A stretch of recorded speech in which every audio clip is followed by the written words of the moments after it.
All right, welcome. It's time to play Agents of the Empire D&D, and we are currently having investigated a special laboratory, have made our way down and spoken with a former, really current grabber, one of essentially trying to an organization dedicated to getting Magitech into the hands of the people faster than the Empire was able to. And in doing so, they were allied to another organization that has had them steal a weapon, and our agents are not too happy about it being the weapon that they have found.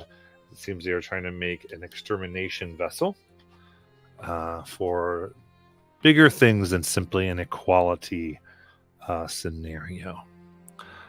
And they have determined to go in and try to liberate the weapon from the construct.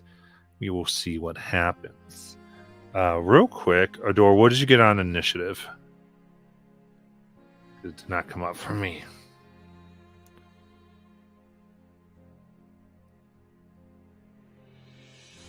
Maybe Jackie had to step away. I didn't see anything. I'm going to look to see if it happened to come up for me at all. I don't see it. Yeah, I don't see it either. Yeah. What the hell? All right, not sure where they are, but we'll wait till Jackie comes back. Well, not wait, but we'll continue. When he comes back, we'll figure it out. So we will go here. Someone roll an initiative on their sheet. Oh, it's 4. I got an 18 for them. Oh, 4 of them. Okay, I'll put them at 18 then. It's fine. So, there's the construct. That's a wee little baby. Don't hurt him.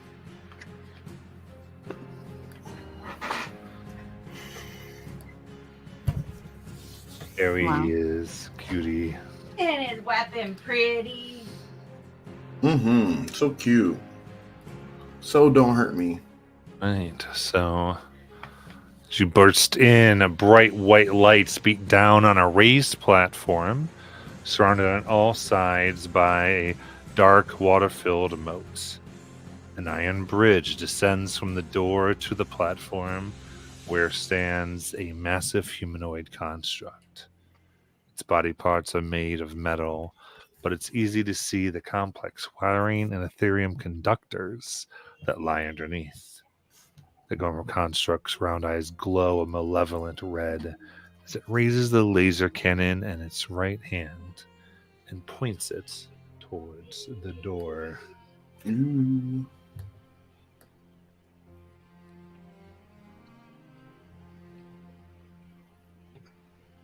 All right, and with See, you can't blame me. It says massive in the description. and with that, we will begin. So, Deuce, you get to go first. Okay. I'm gonna run down into the room. Kind of like center-ish. At least with the distance in between us.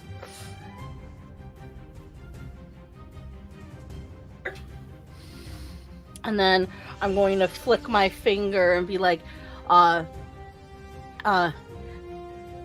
Eden. And Eden's going to spring off of my finger and skitter around off to like. Oh, look at Eden. Eden is a mock. I figured you could just use Sterling's old model.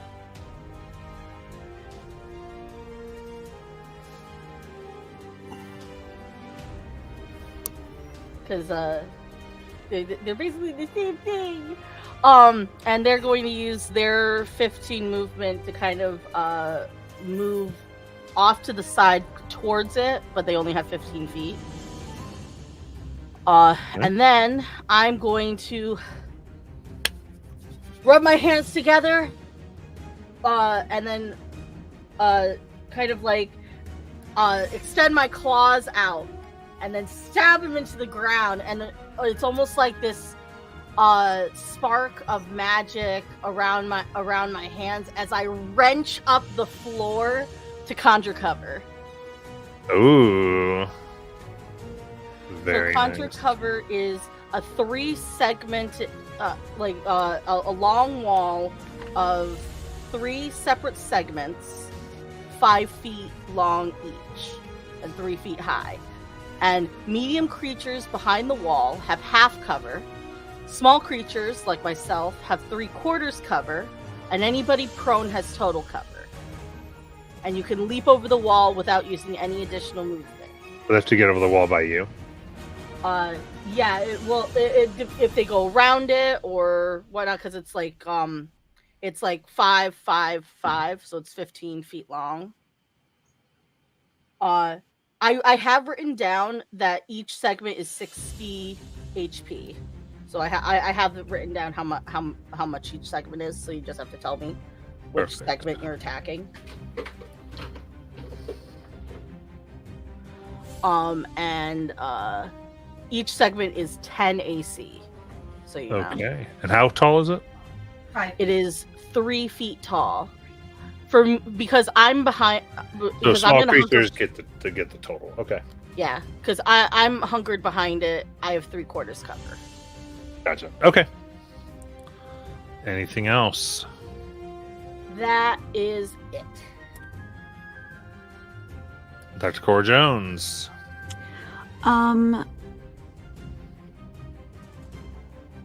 Question is, I think Ology is with us. Yeah. Okay, and I also think that I had made Ology invisible with a potion of invisibility. Right.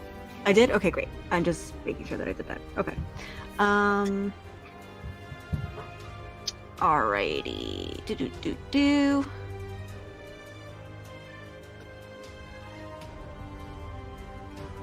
I am going to... I guess make my way near Deus if I can. Or start making my way there. Actually, I'll dash there if I have to, so that would be 30 or 60 feet. We'll have to down. Okay. That's fine. And Ology, is going to... do you want me to roll initiative for Ology, or just have Ology go on my turn? Just have them go after you. What Okay. is ology? The automaton. automaton. Oh, which one? You want staff, hammer, or wrench? Hammer, I guess. Okay. But the automaton is invisible. Okay. And from what I understand about invisibility, it doesn't apply to area effects like fireball. Meaning Right. like that you could stay invisible. Okay, so Ology is going to throw... where's Ology's equipment? Hold on. It depends. It applies if they make an attack or cast invisibility goes away if you attack or make a spell. Unless it's greater invisibility. Gotcha. But doesn't it say in the description that casting fireball does, because you're attacking like an area instead of a creature? No, But it's still an attack, though, right? Yeah, it doesn't say that at all. No, Oh, then what am I getting confused with? I don't know. Greater invisibility. Okay, maybe. Alrighty. Okay.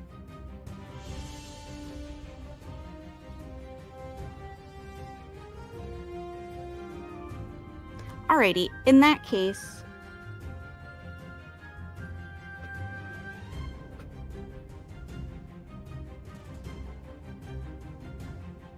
I'm just gonna have Ology come stand next to me.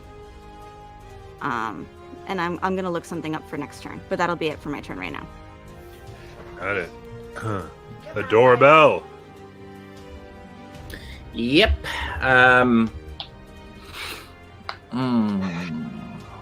Okay.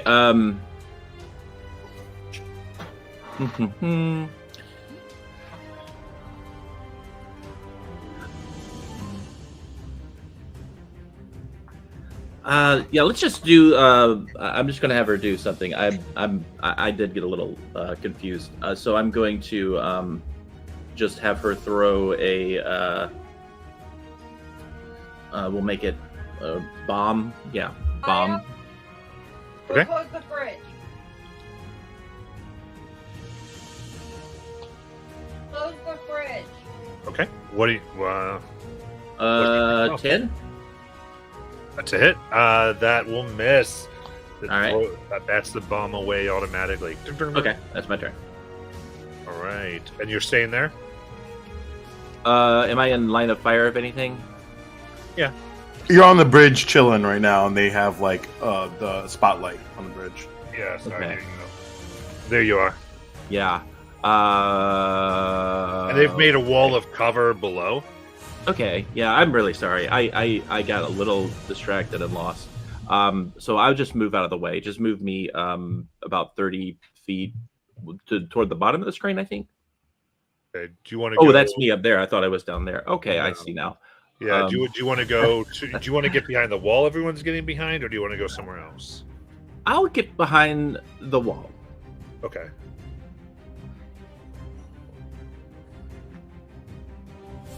Got it. And then Jello.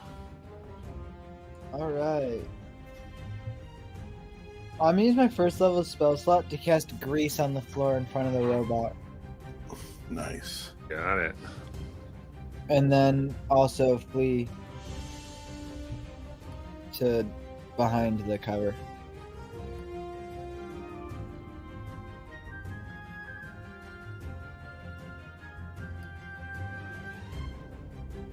Deanadair. Oh, yeah, let's do that. As my wings start to grow and the feathers grow a little bit darker and more aubergine, I will float up and start flying in the air as I unleash my celestial energy to transform into my angelic divine ancestry guardian form. And then what I'm going to do, just to kind of test out the I guess the ability of this thing, is I will shoot a nice little streak of light towards it and energy. Casting a guiding bolt here. I think that hits. If it does anything, 23. Oh, that hits. Alright, and I just have to make sure with this extra damage is going to be just proficiency points. Okay. Alright, so then that is going to be excuse me, 6, and then an extra 2. That's going to be not a ton. That's going to be 13 radiant damage plus 2, so 15 radiant damage. Got it. And I'm just going to stay flying in the air there about 30 feet. Nice. And that is my turn. And who is next to a doorbell there? That'd be Dr. Jones. Okay. Hello. All right. So it's levers the large weapon directly at Dr. Jones. Who has what? Okay. Half cover? You have half cover right now? I think it's 3/4. I don't know if you're small or not. Well, it It's- fires, and I need a deck save. Ooh. Okay. This is 12. fire. Okay, in that case, that is a fail.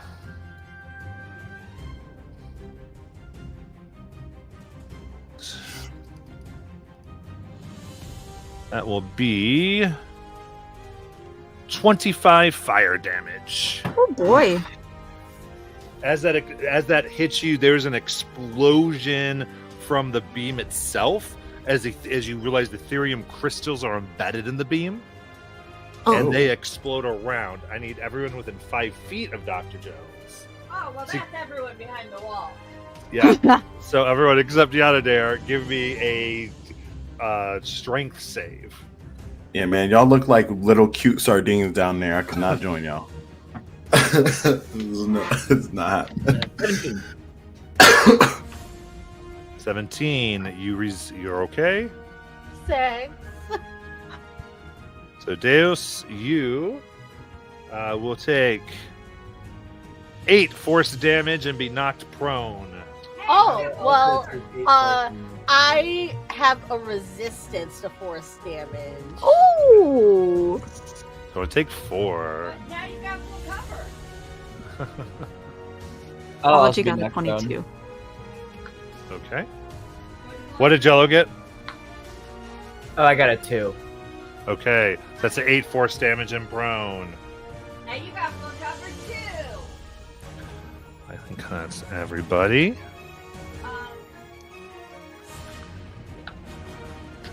I believe I maintain concentration, yeah? 14? Also, I don't know where your tail went. I just noticed it's missing off your new menu. Oh. There's now a story to that. Look, it's been a rough couple weeks. So the moment it will stay there, It's canon. and it will go back up to Deus.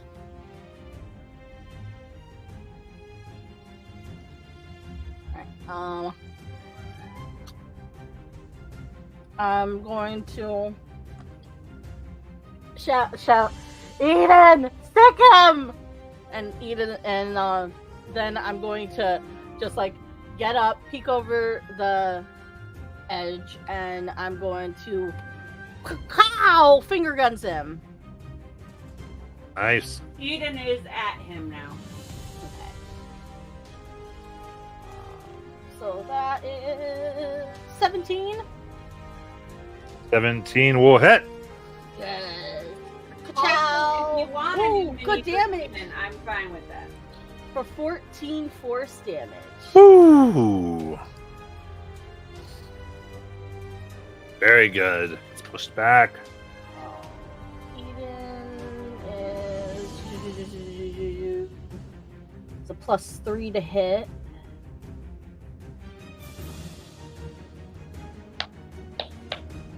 That's only an 11.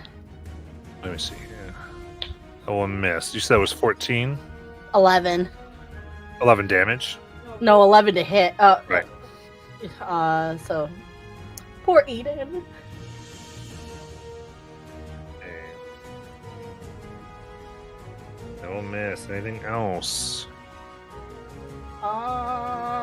That is it. Okay. Dr. Cora Jones.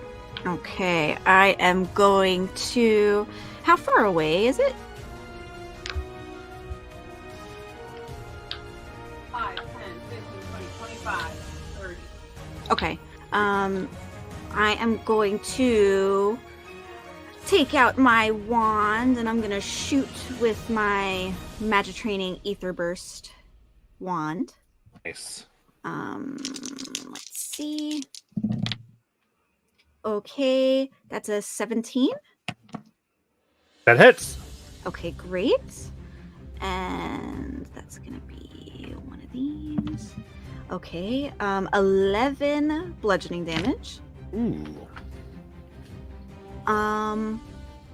And then can I, with my 30 feet, investigate these like pillar things in the corner here?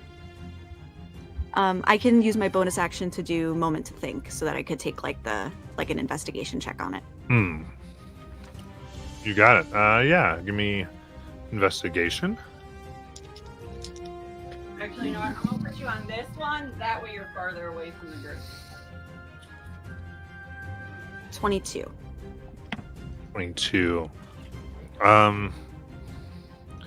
Looking at them, you believe they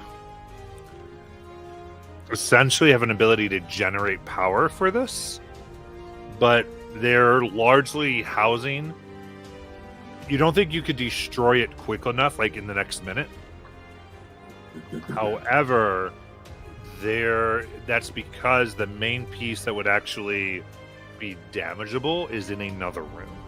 Oh, okay. One of those thingies we could have done beforehand. I will say you do think you could look, and there are cords that run beneath the water from them. Okay. That could be followed, potentially. Okay. I just want to do that line of action or not. Got you. To another room. I think it would take me out of here. Yeah, you'd think probably. Okay. Know that there's a moat below, around the whole platform. So maybe there's something under the platform or leads out. Yeah, let's send so that's my turn. After my turn, Ology will go. Ology as a construct or as an automaton doesn't need to breathe. I'm just gonna send Ology in there to the water. So potentially you wouldn't be able to give Ology orders after they leave like your vicinity. Okay. So I would say if you're going to do that, you want to give them orders now. Okay. I would say follow the wires, or I'd say check under this platform in the moat. If there's nothing interesting there, follow the wires until they leave this room. Don't leave the room, come back. Okay, so there's a reporting function. Cool. Ology does have, although it would end invisibility, but so then never mind. Don't even. Okay. Yeah. So then they're going to go ahead and do that. What's their speed? Beautiful. Their speed is 30. No swim speed. So they can dash down there?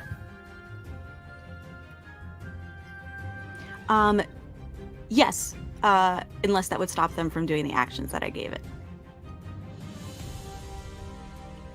I mean, not on this turn, because it wouldn't be able to do it anyway. Yeah. So Beautiful. you can dash down. There are 6 inspirations, a heal boost, and a damage boost. Okay. So looking down, they don't see anything that's attackable at the platform. However, you do see there's a reinforced cable that you don't think could be that they think nothing can be done with. Well, I guess they'll probably report to you at the end of next turn. Now that I think about it, so they go down there as far as Cora knows. Great. All right, then Adorabelle. Hello.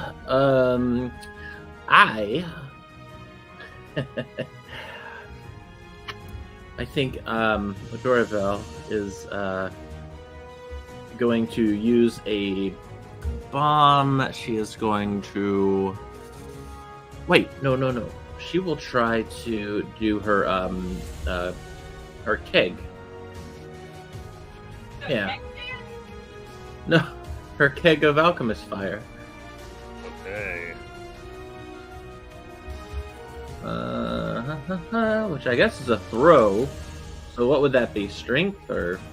Yeah. Oh boy. There we go. Oh well, it was a nat 20 and now it's an 18. Okay. It's a -2. Aww. Okay. So what does the item say specifically? The item specifically states the following: a keg of alchemist fire lobbed at a creature or an object deals 21 or 66 fire damage on a hit. Further, the target is set ablaze and takes the damage again every round, in the case of a creature, at the start of each of its turns, until the fire is put out. A creature within reach of the blaze can take an action to smother the flames using a blanket or carpet, reducing the fire damage by 2d6. 3 such actions are needed to fully put out the fire. Perfect. All right, so you throw it. Boom! It hits. Roll the damage. And that does not count as crit, correct? It would actually. Okay. Still a negative. Here we go. So yeah. 45 fire damage. Jeez. Special item attack. All right, very good. And I'm so I know that they just attacked this wall. And it doesn't look like there's any other safe haven in here. So I guess yeah, I'm gonna I will try to stay where I'm at and at least get that 3/4 cover or whatever that is. Hey. Got it. Then Jello. All right.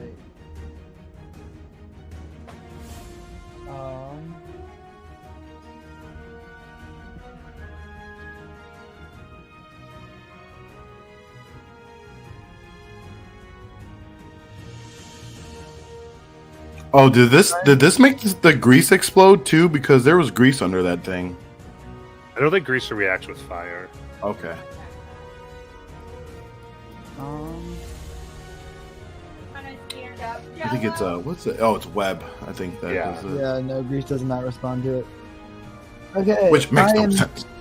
gonna shoot an acid arrow at it. Or yeah, You wanna stand up? yes, I do.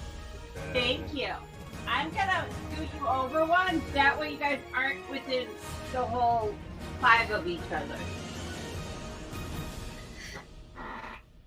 I'm gonna shoot an acid arrow at him for a nat 20 for 27 to hit. Jeez, nice. There we go. Yes. Use the damage boost. You can have it. Have it. Take it. What does that do? You get 2d6 instead of 1.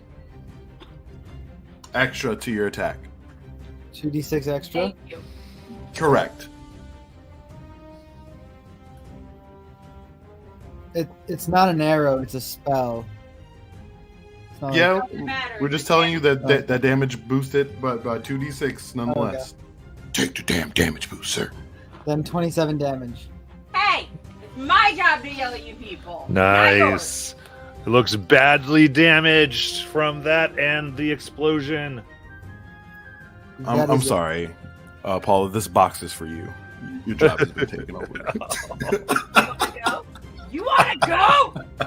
Anything else, I'm Jello? taking the Trask tonight. That's it.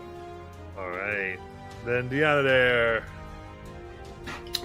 Is this creature fire giant size?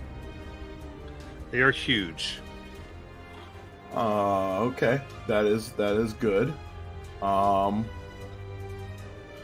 So then what I do is you see me take that nice little toe-filled bottle and I drink it, and then suddenly I cast a spell that makes myself grow, my wings grow bigger, my body and muscles start to ripple as I double in size, and I'm going to fly up to this thing, and I clearly look like I'm about to shove this thing into the water behind it. It's hot boy summer.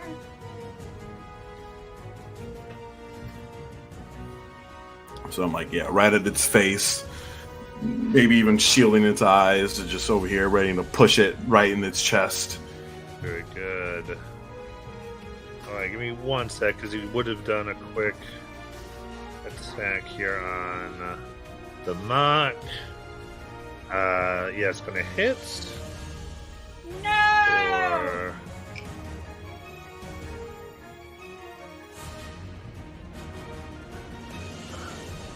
Total of 11 bludgeoning on the mock. How And then go ahead there, Deanna. He's still alive. Oh, I think that was my bonus action to my action, so I can't shove it now. Okay, so you're just getting up there. Yeah, I'm getting up there. I'm preparing my shield. All right, the end of your turn. They will take a strike at you Sweet. for about a 30 to hit. hurt. And...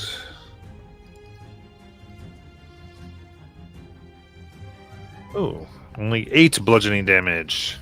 I'll eat those.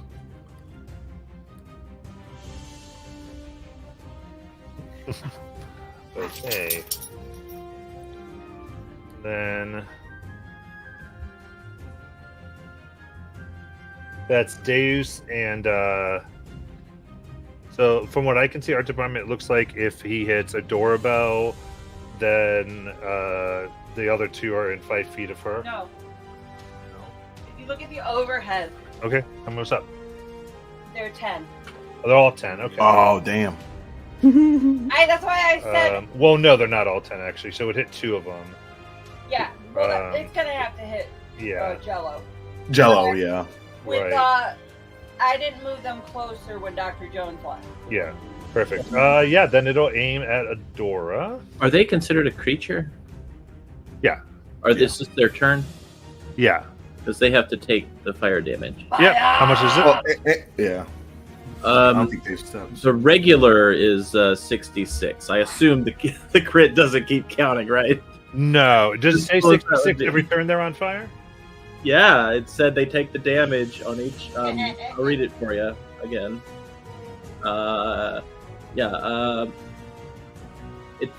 Further, the target is set ablaze and takes the damage again every round. In this case, of a creature at the start of each of their turns Okay. until the fire is put out.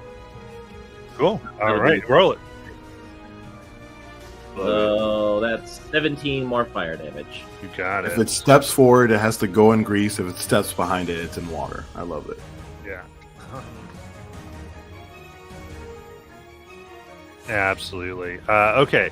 So then it'll make. Okay. So then Adora, go ahead and make your dex save as it fires a fiery beam at you. And Okay. Jello. Well, Here we go. Jello makes a Sure. strength save. Oh, my bad. Dex save. Oh no, that's a 10. Wait, is it Dex or String? Jello strength. Okay, Adorbo, that is 28 fire damage. Oh no, I am not 11. looking good. I got an 11. You got an 11, so you fall prone, and you will take 8 force damage.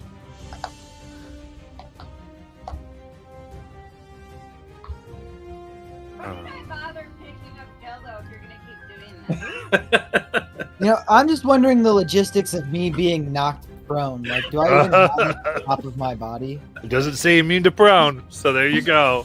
No, I know. I'm kidding. I don't actually. I know. There's a You plan just where turned there's to puddle so many form. advantages already. All right. Very good. That is its turn. And not gonna do much else there. To Deus. Okie dokie. When the blast came at Adora and then the time before, would my wall have taken damage each time? Yeah. Okay. So So the first time was 8 across all 3. yeah, And then the second time would have been to just 2 of them, correct? yeah, but another 8. Yeah. 8 across all 3. And then 16 for 2. Okay. That's all I need to know. I'm gonna order Eden to attack again, and then I'm gonna finger guns. Pew pew!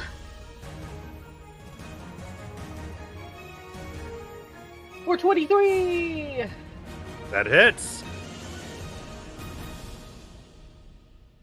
For 9 force damage. 9 force. Very cool. All right, it's looking worse and worse. Eden's attack is another 11. Come on, Eden. You're not worthy of that mini. Come on. No. He doesn't get the bonus that the witches do. All right. Anything Don't else? make excuses. He's not holding up his end of the bargain.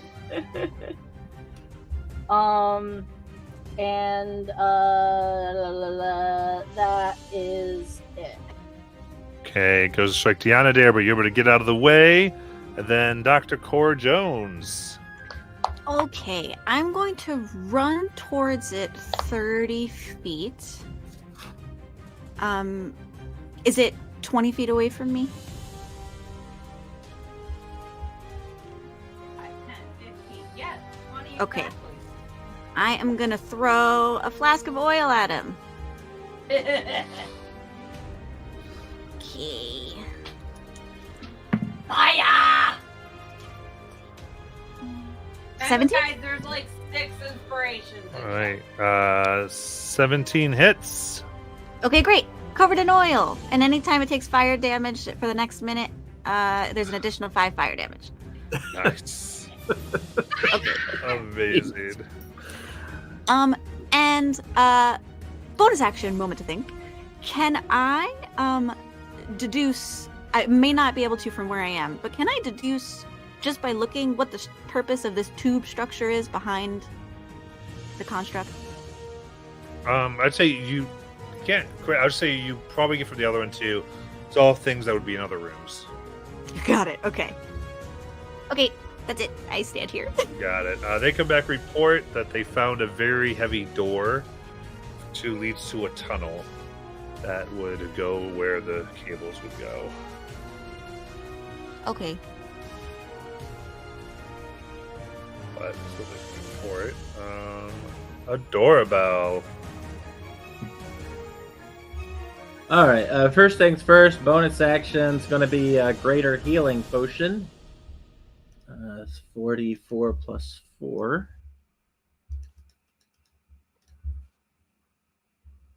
So I take 11 hit points back. Whoops. There is a healing boost if you want it.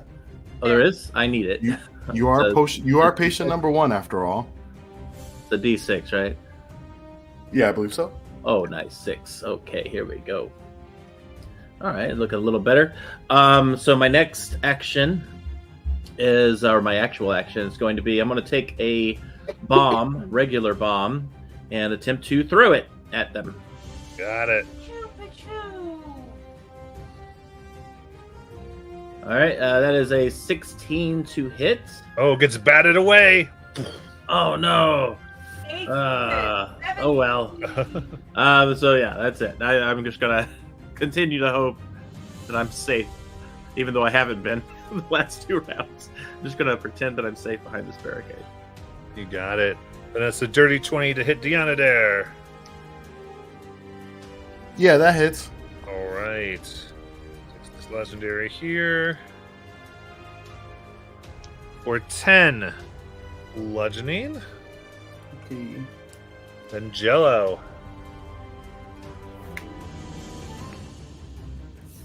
All right. You gonna stand up? Yeah. Stop stealing my lines! I told you, put your stuff in the box. Clear out your desk. Fine, start painting all the minis. Yeah, I didn't. You can paint them outside. Oh, Jello. Love you. All right, now I I'm am- moving Jello back far enough that he's not going to be in that lovely little combo. I am going to try to shoot an acid arrow at it again. Got it. Probably not. 14. I am no. 14 does not hit. That is it. All right. Deanna Dare. After flying in all the way and my arm stretched out, I make contact right on his collarbone and try to shove it. Seeing that little pipe there, and we've all been tabletop once in our life, I'm just like, oh, if I just shove it right, maybe I can get in the moat. So that's what I'm going to try to do. All right. It's athletics, right? Yep, resist athletics. It has a 19. All right, I got a Thank you for advantage. I had a 1 and a 19 for 24. Woohoo. Nice. All right. So they topple over into the moat. Does that mean they're no longer on fire? Correct. Probably not. Oh, I don't know. Well, based on what Alchemist Fire is meant to be and the way that's written, I'll say they have to be there 3 rounds. Yeah. Just like they'd have to put themselves out 3 times. It just basically they don't need to do an action to activate that every round. Okay, so That's it'll be down to 46 on the next one then. Oh, because they put themselves It out. goes out, yeah. So it goes down 2d6 for every success they have. So if we're counting And those, to 6, how far is the platform down? I don't know. Just 10 feet, so it wouldn't be Okay. fall damage. Ow. Okay. And Anything? speaking of a moment to think, Jeez, anything else? All right. I say, did look over to Cora. Did Ology find anything down there? No. I mean, just a big heavy door where the wires lead to, but I don't know what's past the door. Fair enough. I think if we can just strike this thing and actually hit it, we can be done with it soon. I will just, I'll fly over, like overhead, still 30 feet, but closer to it, kind of like looking down upon it. All right. And that will be, that will be my turn. Okay. So beginning of the turn, let's do the 4d6. +5. +5, yes.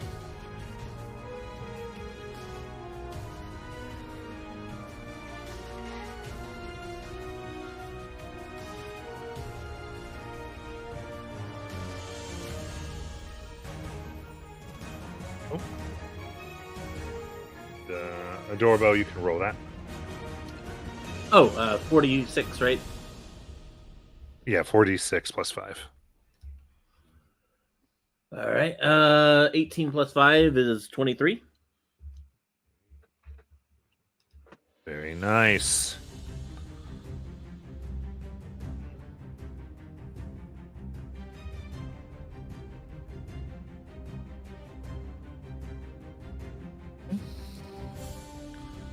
Do that first. Okay. The weapon begins sparking and like almost overheating.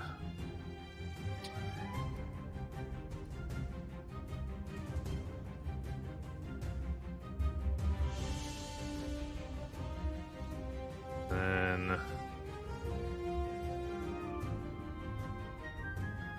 it can't quite hit Tiana there. Stay in the. Oh no, actually, you won't be able to do that. So in that case,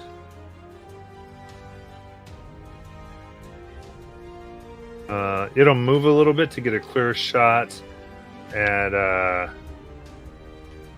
Dr. Cora. Is it gonna stay in the water? Yes, Okay. and then one of its eyes radiates red, and a laser will fly to Dr. Cora, Deanna there, and then I guess, it'd actually pick Mock. So,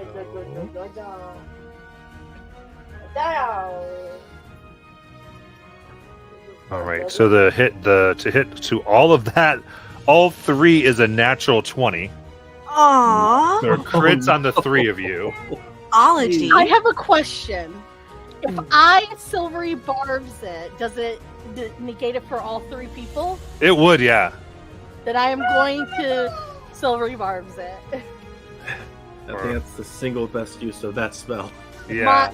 And I took silvery barbs as part of my initiate. Silvery Barbs is 60 feet. Yeah, I think so. Yeah. 60 feet. Yeah. I think we just do a distance check real fast. Let's get the referee on the field. Yep, cool. Yeah, I just want to double check it. Then yes, they have to re-roll. Here we go. 55 feet away. But you Cool. To be fair, that was a good call for me. Just double check because it's 55 is hard. That is a 16 to those 3 targets. 16 misses me. Hittis me. Aw. How about Muck? Oh, it hits. It hits. Okay.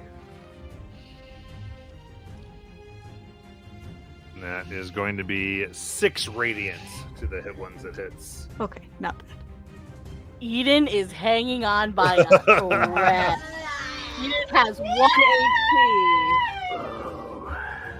All right, so now at the end of this, oh, I did say the weapon was doing its thing, so let's see what that looks like. Okay, noted. And that means the next time we roll on the fire would be 2d6. And Deuce. Deus.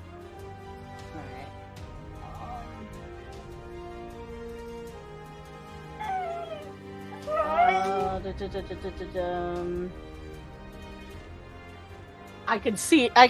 It's like bobbing around in the water, right? Yeah, it's more than 10 feet, so you can see it, yeah.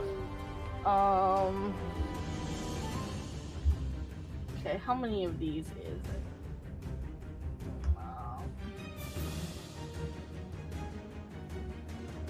Magic missile is 3 darts, right?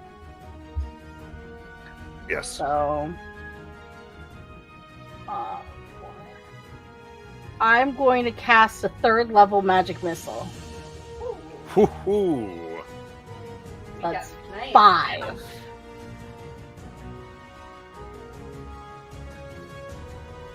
Of 4 force damage each. So that's 5 times 4 is 20. 20 force damage. How do you want to destroy it? You see Deus just kind of stand up, like kind of like leap over the cover, and he kind of just like presses his hands together, makes this kind of like arcane sigil that kind of like forms into place as he rips through rips through it, and these bolts of arcane energy just come out, poof, poof, poof, poof, poof, and blast into this thing. Very good.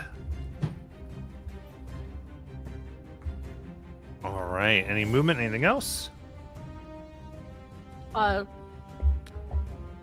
it. I'm just on the other side of the wall. Okay. The weapon is still overheating and sparking. Dr. Cora Jones.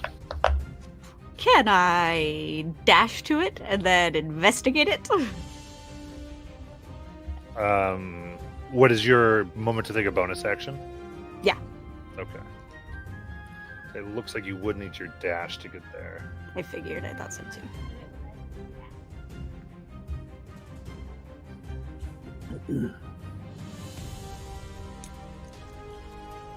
Okay. And all right, make your investigation check. 19. 19. All right. So with that,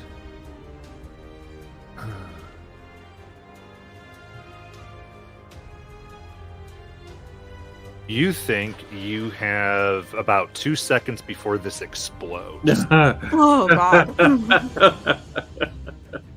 Someone could try to disarm it, but you've used your action, movement, and bonus action. Great. Okay. Oh shit! Someone's got to disarm this. So to be clear, Adore, Jello, Dionadero, then explosion. Oh crap! We have inspiration. All right.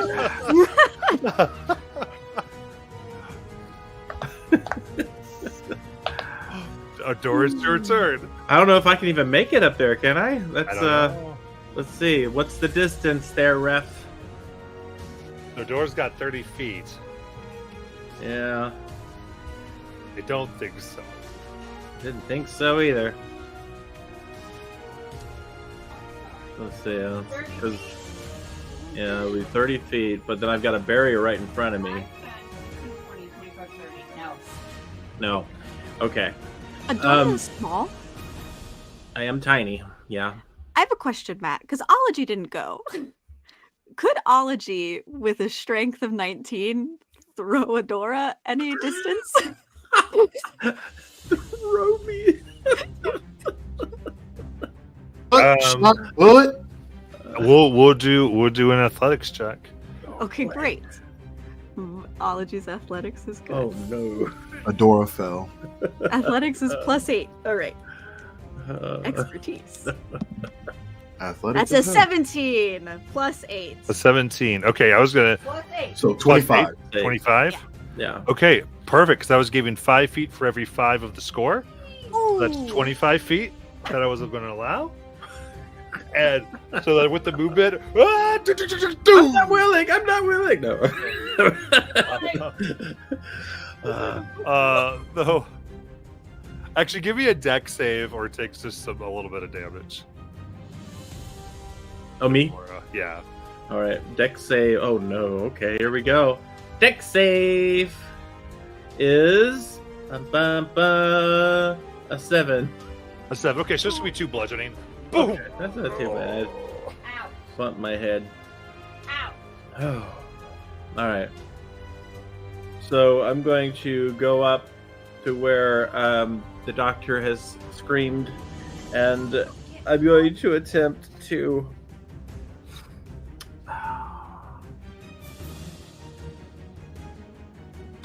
Wait, what did she say to do?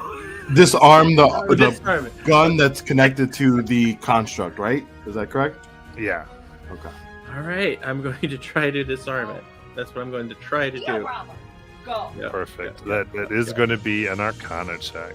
All right, and Remember there's, there's inspiration. I'm going to use the inspiration. Thank you. Here we go. 24. 24. And then the weapon. Boom. Powers down. Oh, Ah, you did it, Doctor. that was all you, Adora. You did a really good job. I thought we were definitely going to be perfectly fine. I had full faith 100% of the time. Don't worry, you can tell everyone it was you. You can take credit, Adora. It's fine to be recognized for your work. Oh, are you okay? Oh, I need to go help the. I'm gonna go use my healing kit on them. I'm okay. I still hear the music. Are we still in combat? No, I was just changing Okay. it over. It just takes me a little bit. I'm a little worried there for a second. I have to step away real quick. I really have to go. Okay. But what I was gonna say is, do I have to do something to get this thing out of the moat? Like, should I reduce it and then pick it up since it will be 1/8 its weight? You can't get the whole concept, but you can get with this. She was able to detach the weapon. Oh, that's Oh, all they I- want. They don't want the construct itself, just the Yeah, weapon. you get the construct wasn't stolen. The construct was built. The weapon, the Mm, basically gun that was firing that huge beam of fire and force. that's what. They That's want. the weapon. They able to. Damn, can we have this construct though? Let me reduce its size, turn it to large, 1/8 weight. Let's bring it with us. 14 HP back to Dios. Oh, but yeah, I'll be right back. Back to full. Okay. Eden But as Stern this, it was Silver. power stuff. It is not usable right now. It just needs a power source and does not have it. Are we able to carry this thing? Ology can help. Yeah.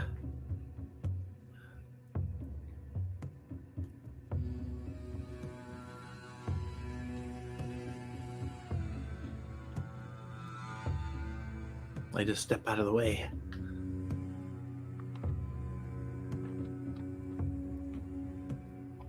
Let's just hope. What's his name? Let's us keep. Well, he said he wanted us to destroy it, right?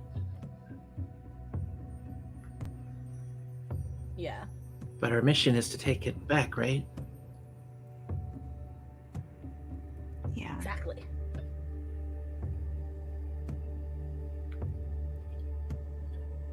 Well, obviously we should follow orders, right?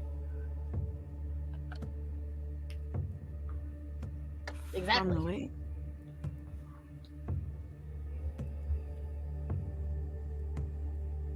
What do you I want to do? guess. From the way that they were talking, I mean, this weapon is incredibly powerful.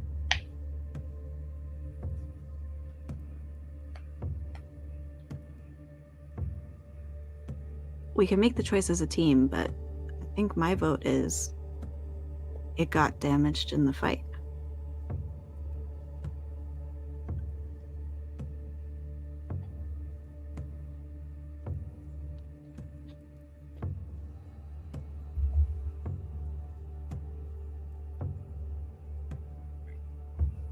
What does everyone else think? They're trying to talk here. I mean, clearly it's damaged. Cora, like, look at it. It was sparking. It was on the verge of exploding. I mean, too damaged in the fight. Oh.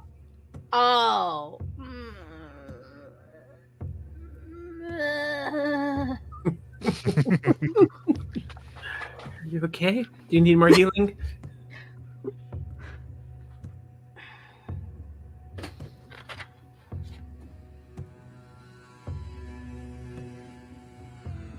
I don't know. I mean,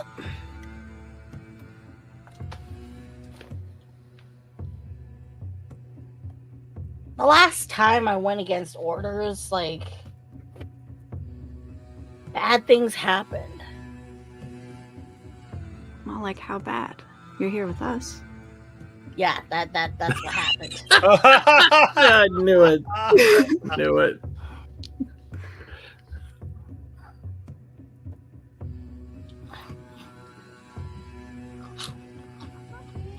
Do you not like being with us, Deus? No, you guys are great. You're definitely a lot better than the stick in the muds I was with, but like,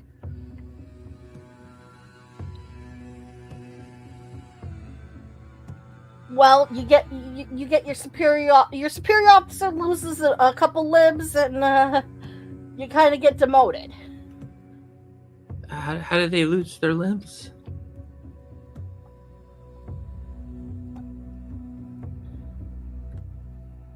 You didn't follow orders. Oh.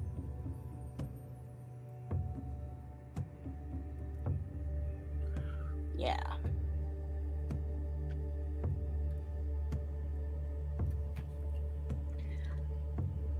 Are we still in the robot room? Yeah, so the Yeah. conversation, no, you had to leave, or you had to go do something.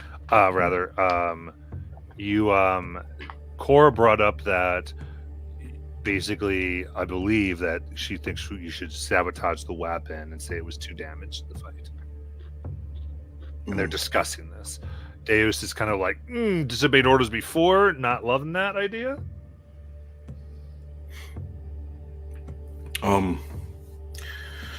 Cora, I do understand your concern.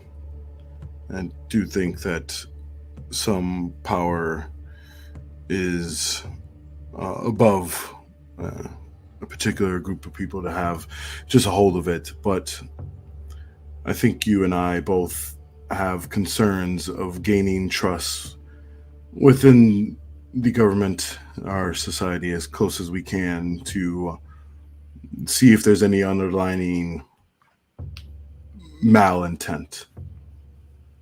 And I think us doing our jobs right and as successfully as possible is going to allow us to gain that trust quickly. Do we have a line? Like, at what expense? I mean, a weapon like this, what's the purpose other than to just hurt a bunch of people?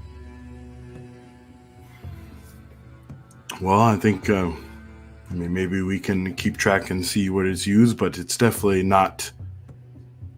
These people had definitely no good intent at all. I can't speak for the intent, obviously, of our nation, but I would like to assume that it's for the defense of the people. But either way, I do have to stand by us doing the job well and correct so that we can gain the trust of our superiors and the government. And you guys are on board too?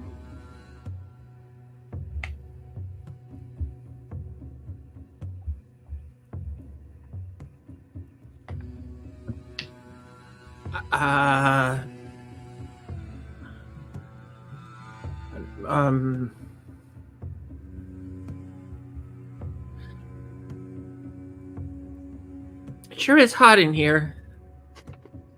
It's okay to let your opinions and feelings be known, Adorable. This is a safe space. Well, I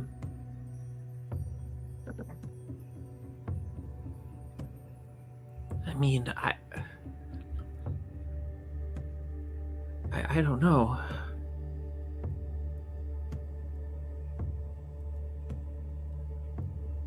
I mean, this thing has done a lot of damage. Maybe if we knew what the Empire wanted it for, that would help.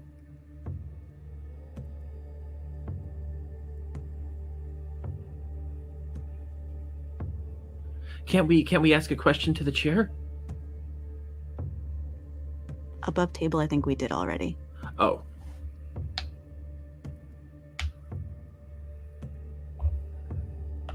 Well, all of our lifelines are gone. So I vote to blow it up. I have no idea what's going on, but I agree. Well, so we're deciding whether to say the weapon has been damaged or to give the weapon and completing our mission fully. Yeah, so you would be ultimately failing to bring the weapon back. So your thing was bring back the working weapon. You would be not doing that mission, which was the main objective. So it's fine, but that is what it is. And I think Deus and Deanadair both think that we should complete the mission, and Cora and Adorable want to destroy it. So where does Jello land? Jello's a really bad tiebreaker here because he doesn't care. He has no loyalties. He does this because he can be a legal killer this way. Well, he's the tiebreaker, unfortunately. I mean, that's what it is. Yep. Well, seeing as we're being outvoted, He has, Cora. He hasn't voted just yet. Are you blowing it up? Cooler just to be see. Personally, he just think it'd be cooler to watch it blow up. Okay. So that's the vote of the party is Cora. I look at Deus and I'm sorry, I know how much your superiors expected you not to fail this mission. Well, now I feel You bad. Well, failure's one thing. Being caught for insubordination is another. So, Cora, just when this thing gets blown up, make sure it's a good job and it doesn't trace back to us that we did it on purpose. I think we're going to have to blame this one on you, Deus. We've been on a win streak since you got on. Wait, what? No. What? Can't we just say that, like, I don't know, they connected the interworkings of it, like, too in depth, and when we tried to rip it apart, it exploded? You think I'm going to throw one of those two under the bus? And everyone knows we're not allowing him to touch anything electronic, and I point to Jello.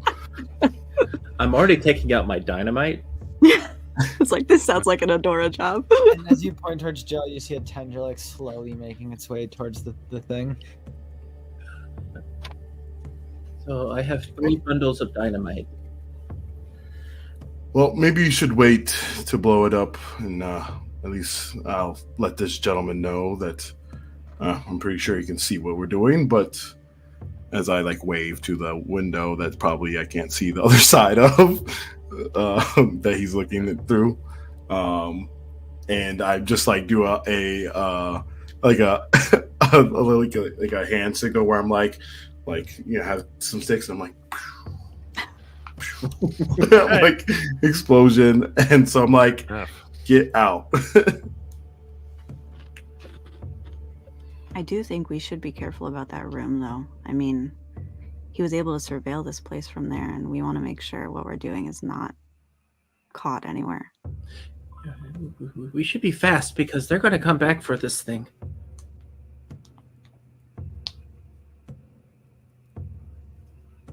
As I take out another bundle of dynamite. I'm heading towards the stairs. Do we have a sense of how big this explosion will be, Adora? And it's not going to be that big. It's only like dynamite doesn't do that much. It's I think I'll say Core investigated this. When it blows, the device will blow in a 60-foot radius. the 18d6 fire damage. Okay. 60 foot up also? Radius, yeah. Okay.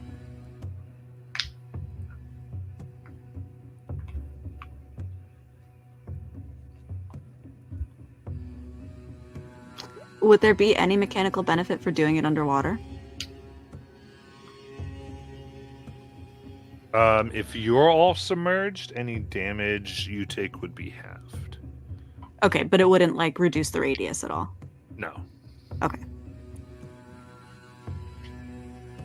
Okay, then yeah, I guess we evacuate as much of the place as is needed, and then we make it happen. I mean, I have to be down here when it happens. I can try to jump into that water and, you know, maybe it'll be okay, but, you know, I'd also try to put a little shielding on myself, but, yeah, it'll be fine. How does the dynamite work? Well, I have to light it and throw it. Does it have to be thrown? Well, it has to be lit. So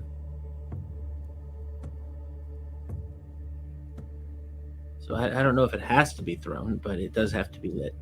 It explodes right away. I mean, as soon as that fire gets down to the actual explosive part, yeah. Forgive me if I'm wrong, but Dr. Cora, you have arcane tinkering, correct? Mm. Can't you make a remote lighter with that? Can I? If that's then you can make the little devices. Pretty much, that- it is essentially just prestidigitation. Those little things can make, like, I know those little trinkets. One of them's a lighter. You can make like a remote lighter. Whoa.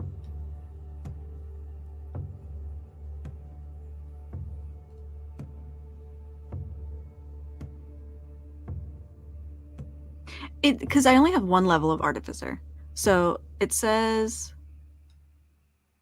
I can imbue a non-magical object with bright light, a recorded message, an odor,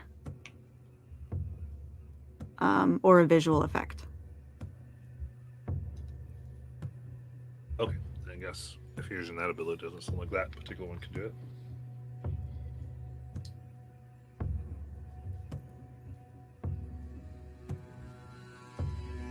Or I could be like 90 feet away and throw a bomb at it. Can you be? Yeah, I mean it's long distance, but if it hits, it hits.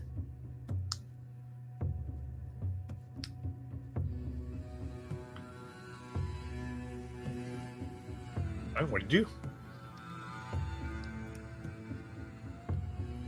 I can always use that grappling hook to try to pull myself out.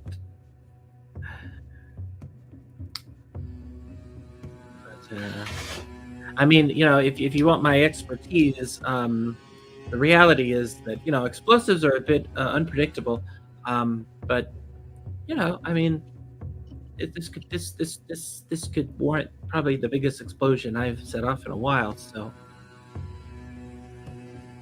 it's kind of exciting.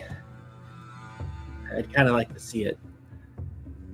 I could also set off or like hold a vortex warp to teleport you. Yeah, that could also work.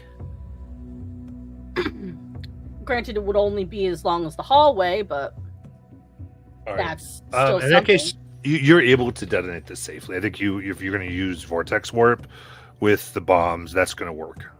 Okay. That's going to be close enough with all this. I have not contributed. I was watching maybe from the room with the gentleman. You go out there, he's gone. Oh shit. Okay. Well, I'm in that room, so. While I'm in that room, do I see anything like monitoring controls, like tapes, video recording for this room? Is there anything I could delete and get rid of?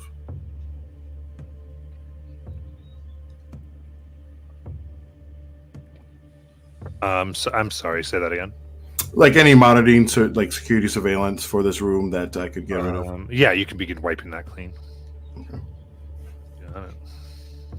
I'm just going to roll this to see how much it actually would be.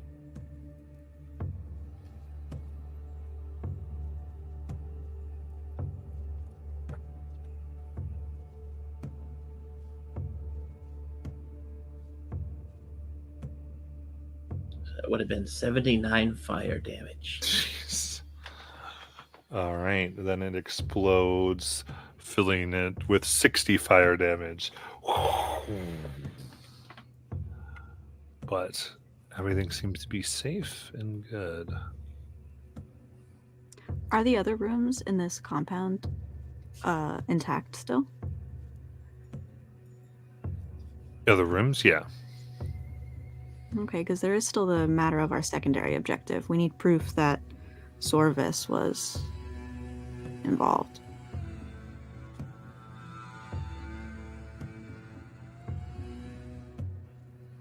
Okay. You think we'll find that in the rooms?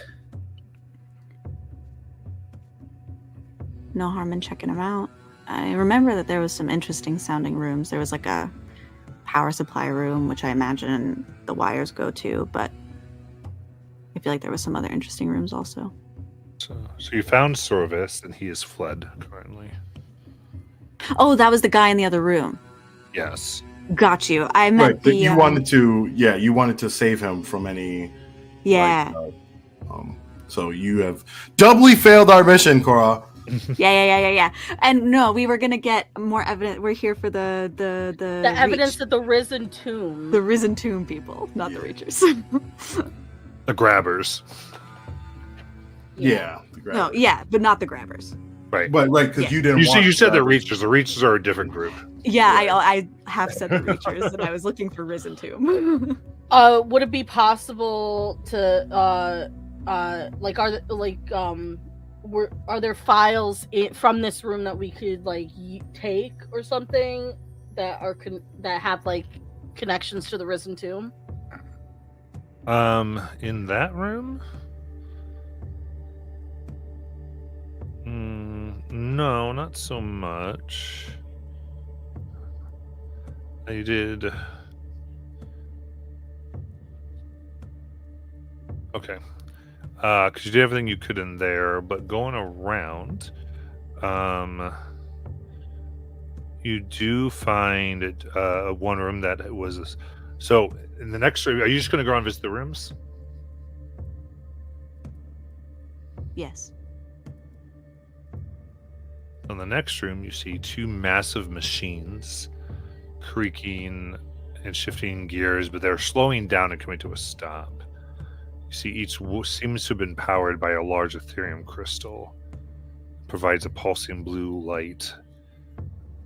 But it seems that it has been powered down since you destroyed the construct. Is it possible to salvage the crystals, or? Yeah, you could get these crystals. Cool.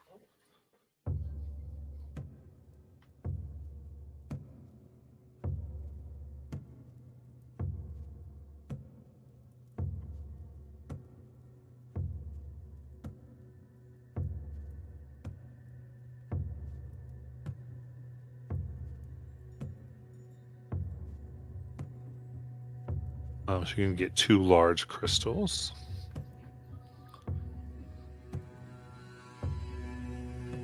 Then continuing sort of on a way around to the different rooms.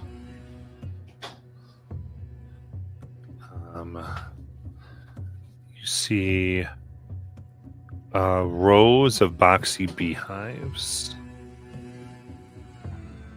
in this room, as well as many flowers.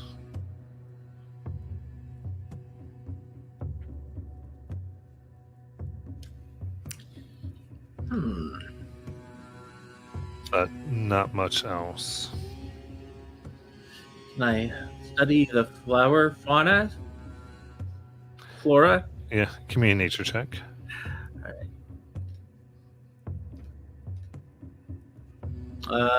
23. Okay. You're able to determine that within these boxes, these are not natural bees. These are all Ethereum-powered bee constructs. Mm. Ooh. I relay that.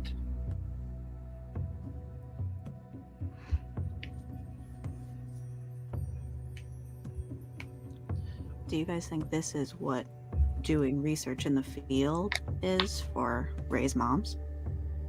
Possibly. But you gotta still find them, right? The moms. elf. And the feeling Yeah. you're getting from all these rooms is that people left in a hurry. You think fairly recently, within probably the time that you've been destroying the weapon. I probably heard that explosion.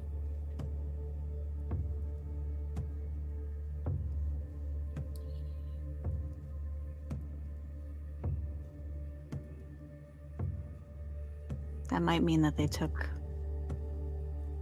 anything incriminating with them. Oh, yeah. Maybe we could try to hunt them down. Well, there's always a chance they left something behind. I mean, Yeah. after a huge explosion like that, most normal people would just run. Yeah, that's true. That's been my experience my whole life. See? Going to the next one, you see pages and pages of work filled to the brim with mathematical equations and technical jargon paper the walls and surface of this next room. Several small bookshelves are packed tightly with textbooks and document folders. And by the eastern door stands a metallic humanoid construct reminiscent of the one you've just destroyed. Mm.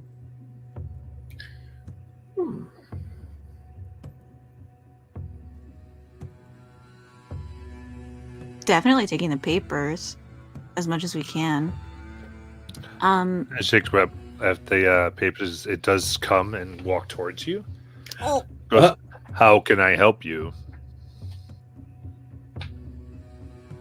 What information do you seek? Can you kill things?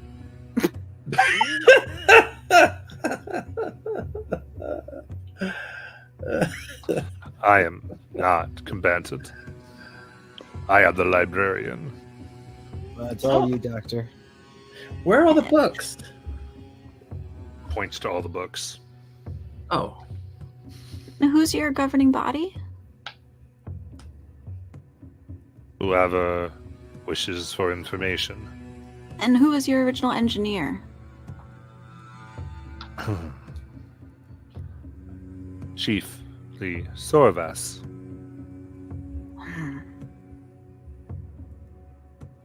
do you know where everybody went?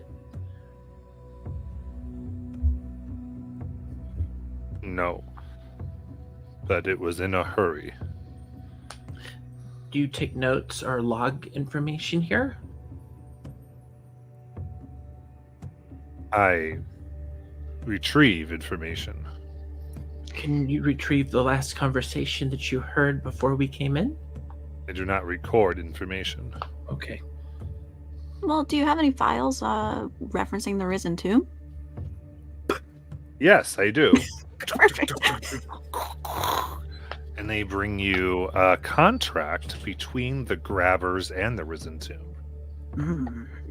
It requests burgling services and construction space in exchange for Magitech and funding. Love that. Great.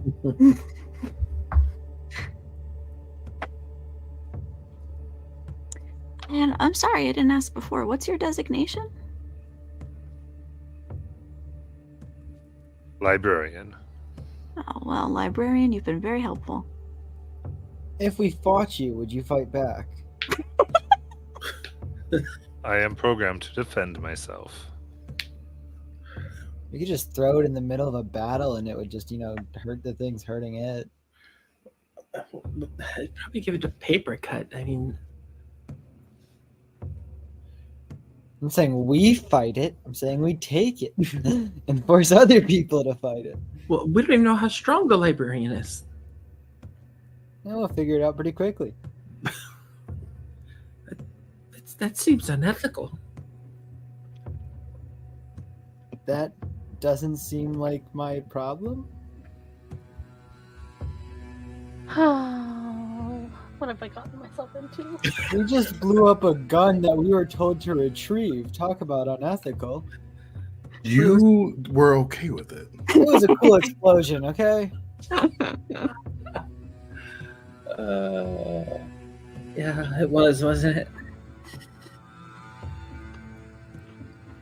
So how do you expect to give this to the chair and keep the grabbers out of it? Well, I think we could just give them the information we have. I mean, the grabbers definitely are responsible for some stuff, but their intention is in the right place. The grabbers are just a means to the real end, right? Which now we have proof is the Risen Tomb. These are the people behind all the stuff that the agency, really wanted us to investigate. The grabbers were just pawns. I guess you're right. Hope they feel the same. I mean, they'll probably be angry at us, but it's okay. They're angry at me a lot, so it's not so bad. You gotta get used to it. We can also turn this guy in as, common sense. Is that the right What word? guy? The robot, the librarian. robot? Oh.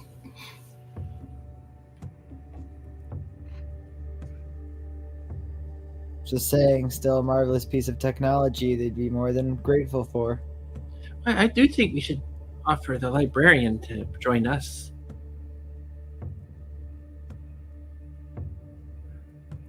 Would you like to join us, librarian? I am here to manage this library. But you mentioned that you change leaders every now and then, right?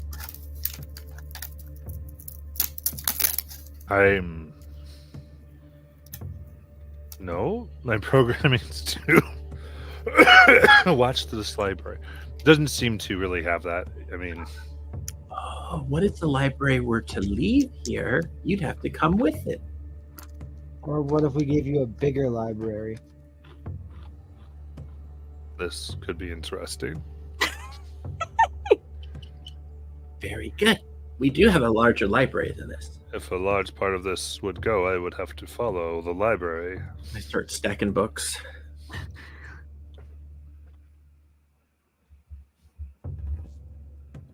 Usually after we have a mission, like a cleanup crew comes and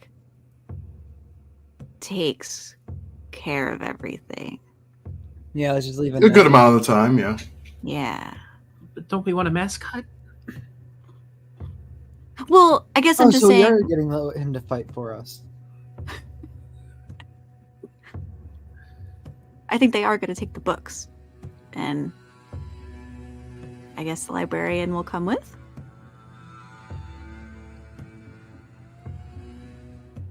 Yeah, let's just put a little note on them. Like, take me, please.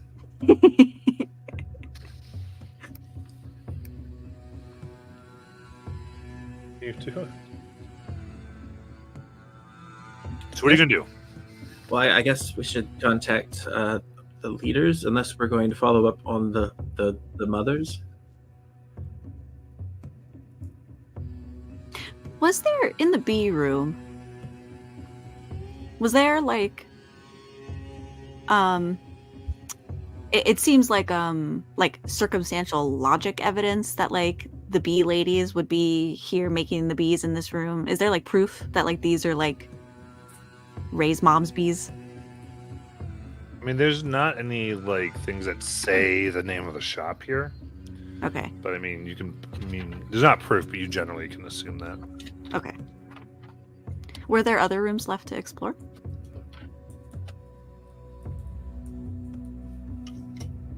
Yes. So, continuing. Over there, over there.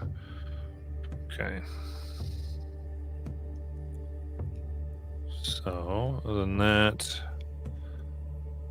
you find a room with a long ironed tables that look like they were made for tinkering with small machines and weapons. Some still glow here. Searching, you do see a non-functional a bunch of non-functional Magitech components that are worth 100 gold altogether. Mm.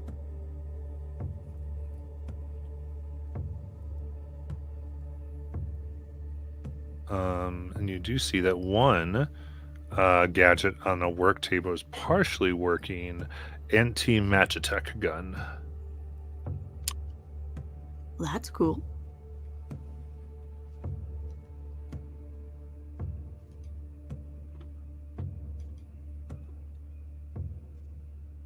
I want it.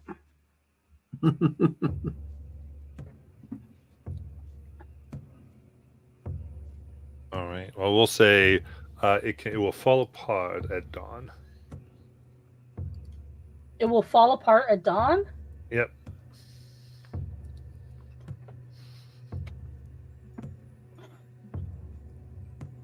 Man. Feels like this would have been helpful while we were in that fight. And the last place you really find are what looks like a break room with some packed lunches, a couch, tables, chairs, and a counter. Everything else, everything seems to be gone, or the people at least are gone.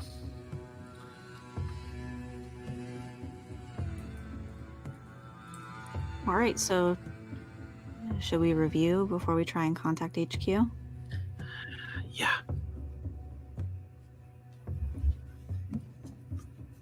Okay.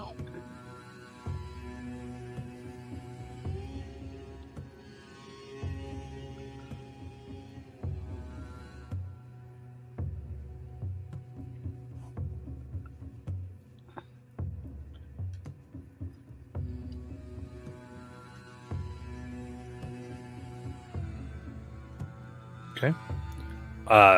So you basically done here in this village in town? You're reporting back?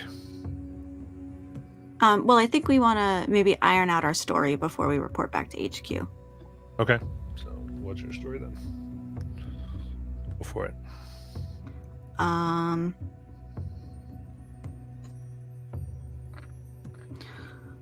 We obviously went and explored the light rail station, traced it back to Sunta, came here, investigated the grabbers. Grabbers were just, the hands of, we found out another organization, right, that was behind everything. That's where they were getting all this Magitech from. They're the ones who wanted the Magitech stolen and stuff. They're the ones that were using this big weapon, or they're the ones that wanted it, and that's the Risen Tomb. We have that contract, so we can give that to HQ. While we were here, the weapon powered up. We had to intervene, or else, there was going to be, there was like a big altercation. We had a conflict, and in disarming the construct, we also ended up blowing up the weapon. Oopsie.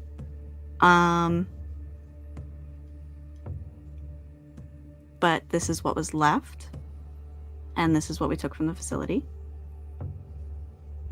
Is there anything else that we want to make sure we do before contacting HQ? Do we think we have enough on Ray's moms? Or do we feel like that's a thread that we didn't finish following? I think we probably didn't finish it, but Other than that, I can't think of any major loose ends. I mean, honestly, what we're presenting is a lot of loose ends, but I think we are trying to obviously cover up a lot here. So, One thing. Not a lot. One thing. It was a big thing, but it was just one. Were you trying not to turn on the grabbers, right? Well, we're giving the information on the grabbers, but I think it's framed in a way of like, well, we got to the grabbers, then we realized that they were like small potatoes compared to these people that were using them.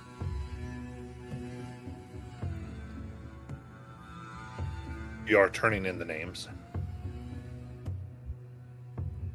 I don't think she wants to turn in the guy's name or that he was associated, but I think she is going to say the grabbers. Yeah. Okay, so a different sum or no? Well, I guess that's Which other what Adora was just trying to talk about now. Okay, Because I guess we don't technically know how they were exactly involved. Right. I guess we could ask the librarian if there's if their names appear in it. Can we ask the librarian if there's any files or records on Diff and Sum? There are not.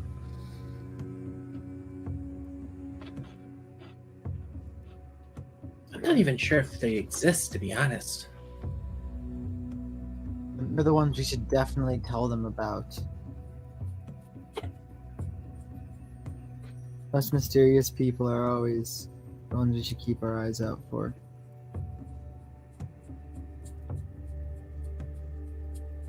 Well, we had that encounter with your bee imp friend who said that they were hired by Diff and Sum, but do you think that that was someone pretending to be them? I mean, honestly, it sounds like good enough evidence to me. Yeah, if you trust a bee.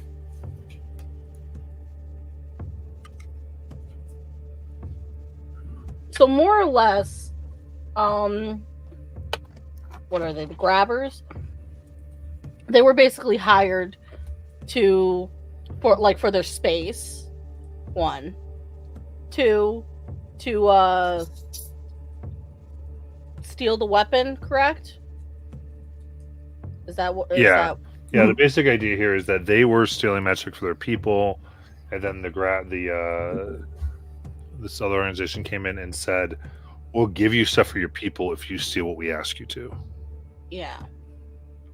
And that they were under the assumption essentially that this was stuff that was going to help their people, and then ultimately the Risen Tomb was like, well, JK, we're making a big massive weapon to destroy everybody, but especially the government. Mm-hmm. And I guess I'm just confused about the bee place. I mean, are Diff and Sum's loyalties with the Grabbers, or are they with the Risen Tomb primarily? That's, I guess, where I feel like that's a loose end. I don't know where they have moved, really. One thing actually you see is that their work seemed to be that beehive, and the bees just seem to be bees. Like, in their workshop, there was nothing that was contributing to the construct. Gotcha. Wherever else, everything seemed to be about the construct. If that helps you at all. Mm-hmm.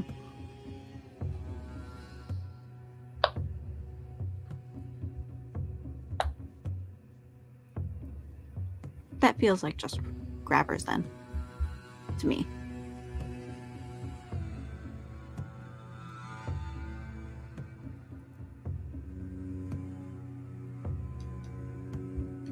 We should Alright. still report them in just so I mean- they're- Yeah.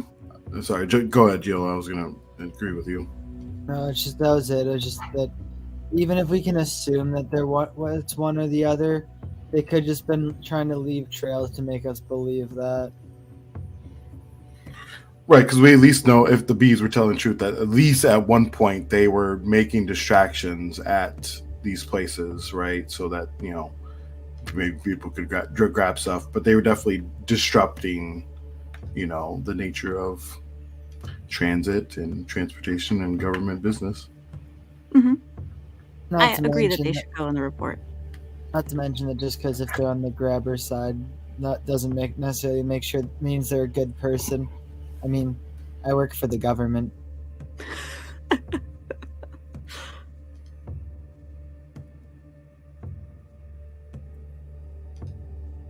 All right. Then we can get to the. Are you ready to go to the chair then? Sure. Cora's ready. Yep. There. Let's go ahead and take our break. Ooh. Please don't get fired. Please don't get fired. Please don't get fired.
Alrighty.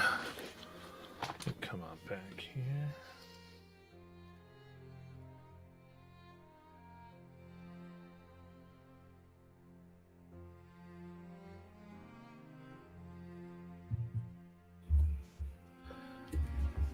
Whew. Ooh. Find ourselves back at headquarters as Van Lazarian, who you know as the chair, asks you what happened. If you stick with do you stick with essentially what you said? That's what Cora does. Okay. But I don't know if anybody else. I just sat down. I'm sorry. Just if everyone just basically sticks to the story that you agreed on before. Yep. Yeah, I try to keep a straight face there. Okay. Well, that's unfortunate that we've lost such a valuable asset. I really thought you were all better than that. You brought the damn cat on the team. Deus, you better sharpen up or we'll have to start exit procedures. Yes, sir. Yes, sir. But maybe it was too dangerous. But anyway. Can I ask? Well, like what? I know that this is a huge loss for the agency. I mean, what initiatives are impacted by the loss of this weapon?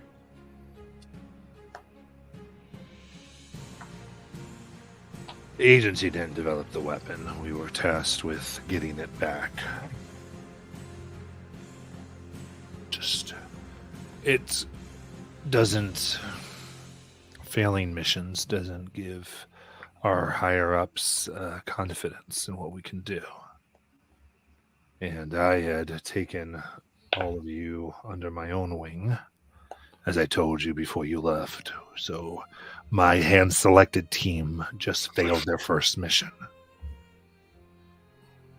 And only failed once I took leadership. Just makes things harder going forward to root out the issues we found with Shemulos. Well, we certainly won't fail you again. Down there looks, we certainly won't. Now, the grabbers. Is it your opinion we should pick them all up? It really seemed like they were just kind of hired thugs in the context of things. But I do think that maybe there's evidence for a vulnerability, perhaps, of the Empire. The reason that the grabbers have any power in that town is because that town feels ignored. And I do think the Empire ought to know these things so that something like this doesn't happen again. Then, if that's your recommendation, team, I will see that more resources get sent to them. Yeah, I don't think it was the grabbers aren't really the issue. They just wanted the best for their town. It's the Risen Tomb who are causing the real problems. Hopefully these resources will quell the grabbers' intentions. Us too.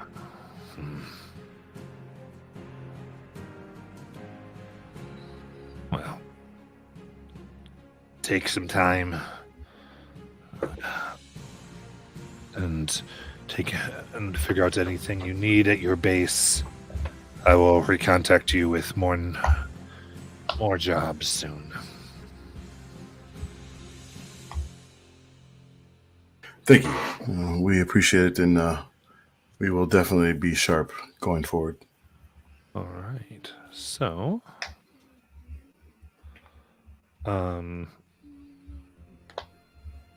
yeah, you can see I'd sent you the last session, all the benefits you have access to, the last 2 sessions ago. You can see any of those. You do not get a milestone point for this since you did not return an intact weapon. Woo! So no milestones, unfortunately. Matt, did you say we could train at our facility? Like, could we pick up a new proficiency over time? You had a training area, but that was mostly access to the training weapons. Okay, cool.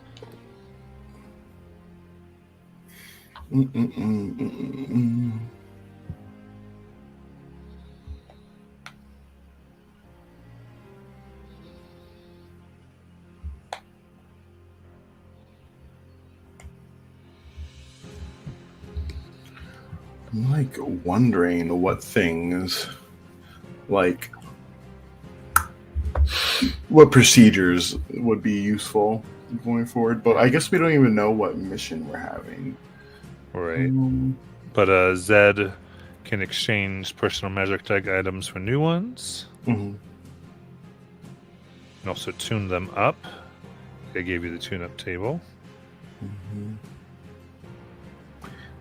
The Ethereum weapon parts that we found, that were worth 100 gold, does that get turned into the agency as is, or was that just us finding 100 You gold, have. essentially? Okay. You have them, so you can exchange those pretty evenly with Zed. So, like, obviously, if you took that, he could up the DC of an item with those. Right. Oh, nice. Okay. Right.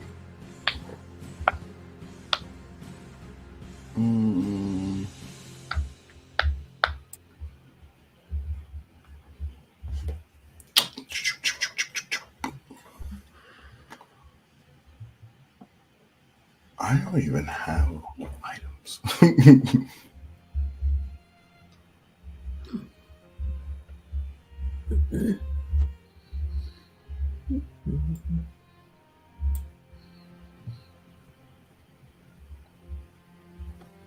I think the only thing here that on the tune-up table that would be useful for me is removing the attunement requirement. I don't have that much gold yet, so. Yeah, me neither. Wait, we have the gold for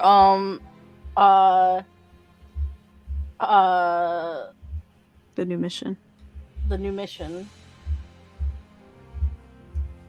Because generally I only use the gold for like spell purposes and stuff. Yeah, you do get a refill or whatever from the. Yeah, 1,000 or 2,000, depending if you're 3 or 4. 2 if you're a novice, and it's 500. Then yeah, because I was doing that before, I will give you your characters. One character would read it out loud. If it helps, we can give out the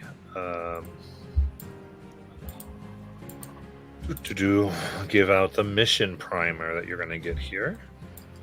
It'll be delivered you by mission scroll. That over and handouts.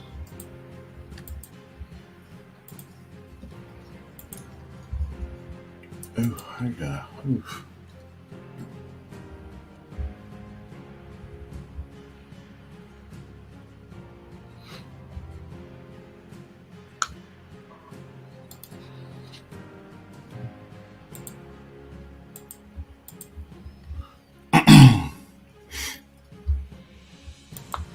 I can read it.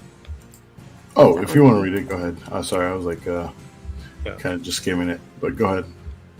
Appreciate So it. the primary objective is to investigate the disappearance of Red Eye and return. So Agent Red Eye is a tiefling male, specializes in deep cover and information extraction. Their last assignment was an undercover assignment to evaluate the threat of radical groups in the Edosians, is how I will say it. Yeah. And they've been missing for 3 weeks. Red skin, brown hair, red eyes. The codename Red Eye is a reference to an early mission wherein their eyes were permanently turned from blue to red after interacting with an ancient magical artifact. So, Agent Red Eye, missing, tiefling male, red skin, red eyes. Red Eye was last seen in the Edosian fishing village of Dolanis. last known to be using the alias espionage. Nope, Esponius Reading. Reading? Reading. Reading or Reading. So first objective, investigate their disappearance and return them. Second objective, assess the threat level of rumored radical factions in the Edosians and gather intel on the locations and activities of any identified radical groups. Great. So, missing agent, they were undercover to evaluate the threat of radical groups in this area. We are to also investigate those radical groups and find our missing agent and return them home. And there's more. Deus points to the supplemental stuff. Aha. Let's see. Delanus, Yeah, go fishing ahead. village in the Edosians. Their primary goods for trade include shellfish and magic potions, not yet affected by the recent Ethereum spill, but researchers expect to see evidence of some contamination within the year. Well, we also saw, well, you guys also saw. I read in the report that that Ethereum has been affecting wildlife around it with the rats. So, and it should be about time. Yeah, I think one thing we need to wrap up and tighten up better than we did last time was a good outfits and proper identifications to alleviate tensions when we arrive. We don't need people thinking we're suits right when we go into the gates. So I think a good angle that we could pursue would be the Ethereum spill locally. Maybe we would come as government workers and investigators. In doing that, hopefully we'll be able to broaden our reach for questioning local fishermen and different levels of people throughout the village. It does say here that the complaints focus on the lack of funding and research into evaluating the spill's effects, mitigating its damage. That could be our in. They might be mad that we're coming in so late, but I think we can, work that out. We were able to ease tension by cooking. I'm sure coming with some badges and letting the people know and reassuring them that things are being handled, we can work something out. But we will all need to definitely be able to disguise ourselves and keep these personas up throughout our visit.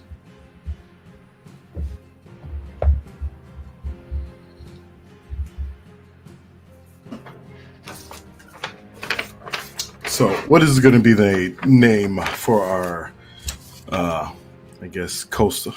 I guess we can keep up with the coastal environmental protection society or whatever we came up with on the fly last time. SEPS.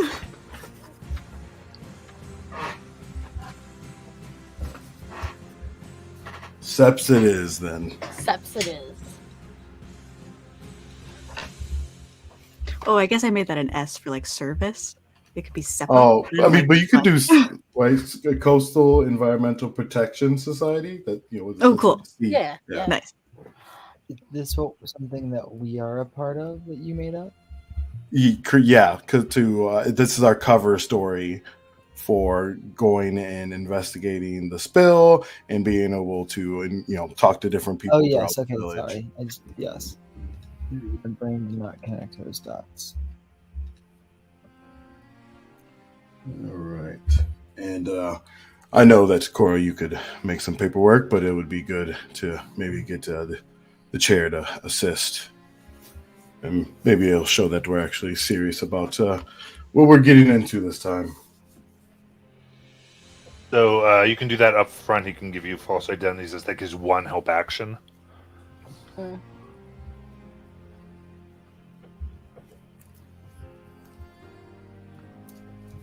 All right, everyone's gonna need a new name. If you can think of one. Don't make it too hard on yourself.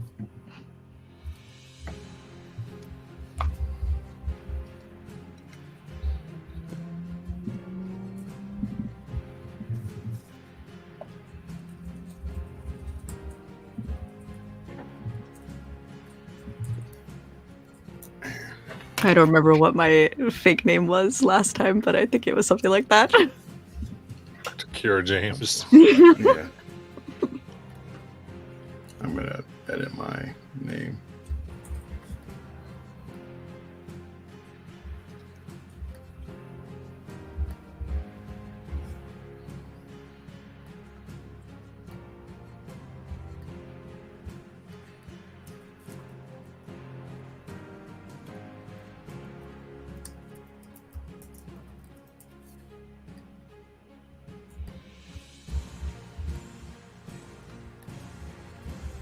All right.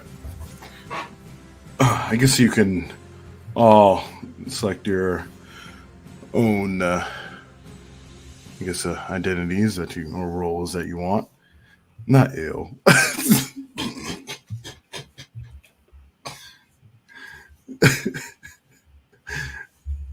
Bob. All right. So you. I think that as long as we keep that up, we should be able to get into most places without too much suspicion. Does anyone have any other ideas or preparations that they would want to do before we leave out?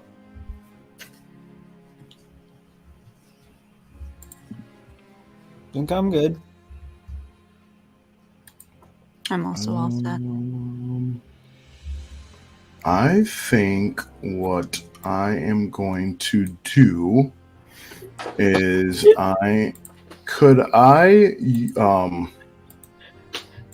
instead of using a spell slot, Matt, could I use the spell scroll that I would get from going out into a mission, and then use the subtle spell pen and put it in there?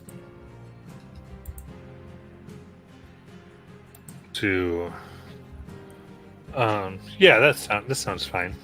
Okay. And how much was that again? Or do we just all get it? Because I didn't. You can get it as your.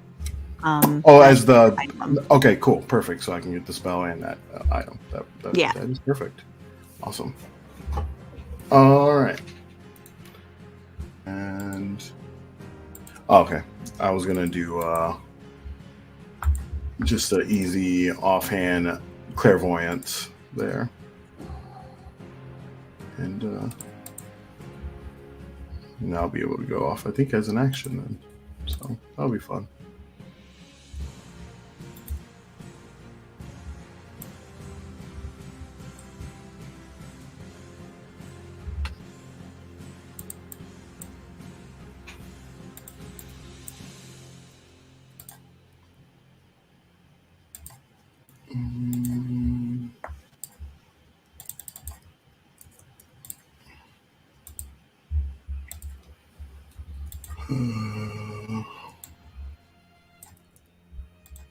And I think I'm set.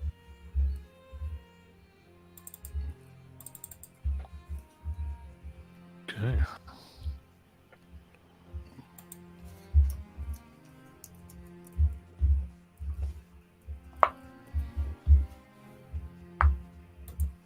All right. So you're ready to begin to take on the new mission? Mm-hmm. Matt, how much is it to learn a new spell? I forget how much. Or it a is. wizard?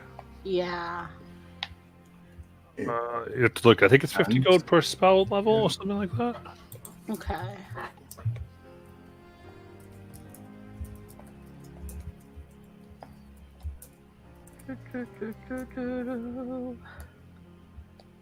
All right. Yes, you all begin to get your transportation in order.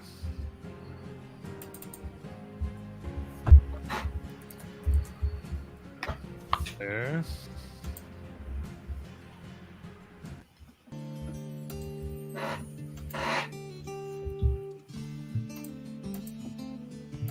You get some boat transportation to the village. It is the off season, but summertime is going to be rapidly approaching. So, orange and yellow square buildings line the cliffs of Delanus, which stretch up toward a blue sky. Straight ahead, an intricate system of wooden docks float on the water. Villagers walk around in thin, loose-fitting clothing, pulling up wire traps full of crabs and mollusks. A large group of villagers crowd around a collection of boats and skiffs, inspecting them.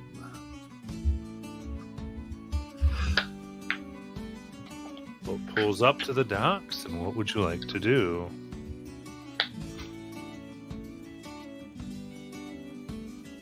Before I start here, Jackie, what's the doorbell's cover name? Yeah. Hold on. It could be something, but it could be Annabelle. I don't. It could be simple.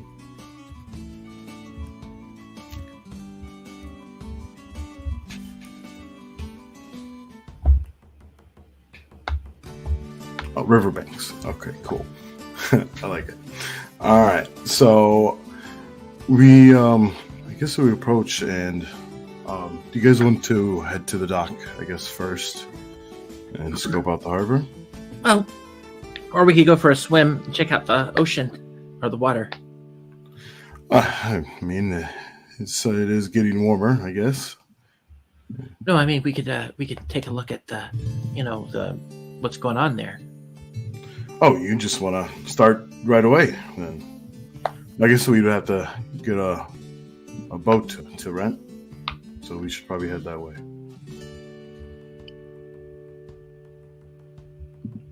Because the ship is like a little bit further out. I'm guessing it's not like right by the beach. Well, they're taking you to the docks. Okay. So you're getting right at the docks, where you saw villagers inspecting boats. And so, do we see a place to like go rent a boat for the day to go out and inspect the spillage? No, you don't. Okay. You don't see any places. Doesn't seem to be that too much. Mm. You don't see like any businesses necessarily near this area. Oh, I guess the culture of them is everything's shared, right? So, I guess maybe we just we got our long rest, correct? Yes. yeah. All right. I did learn a new 3rd level spell. I marked it off from my given money for this mission. Nice. Perfect. We could go to the closest government office. I mean, I think there's like maybe a state house, but I think everything here is very communal, and they have a different type of way of living. But if you want to go to the I knew. Well, they said whatever you get in the water is yours, so they have to have something like a registry, right? I'm not sure, to be honest. Maybe a fishery, a fishing office. If anything, we should probably see if there's a place we could set up and use as a base of operations. Well, I'm sure we could just use a house. I mean, they said everything's ours, right? If there is an open house, I guess we can. We'll take a look around then in the city.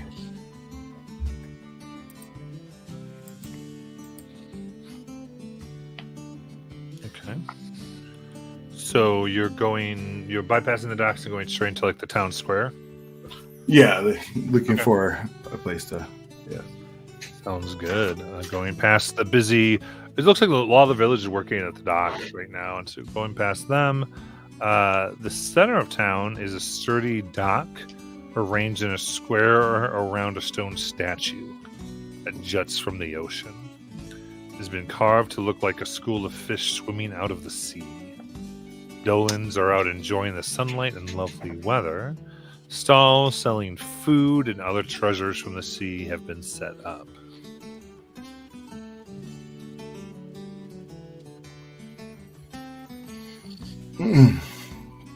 Well, I guess we look for a house or an inn somewhere to rent for the week. Is there, go ahead. Well, I was just gonna say, I think as long as the house is empty or has a bed, I think we're good. Well, then I guess I don't plan to sleep right now, and I think at least we should talk to someone then at the dock to get a ship to investigate the waters that you wanted to do. Well, that's the other thing. Like, based on what I've learned about the culture here, wouldn't we just take a ship? Like, as long as it's not being used? I don't want to take one that someone is inspecting or already using, unless we can just hop on one. I guess then we should find an open ship. Yeah. I mean, this is my kind of place. I mean, we just go and take whatever we need and just use it and then bring it back.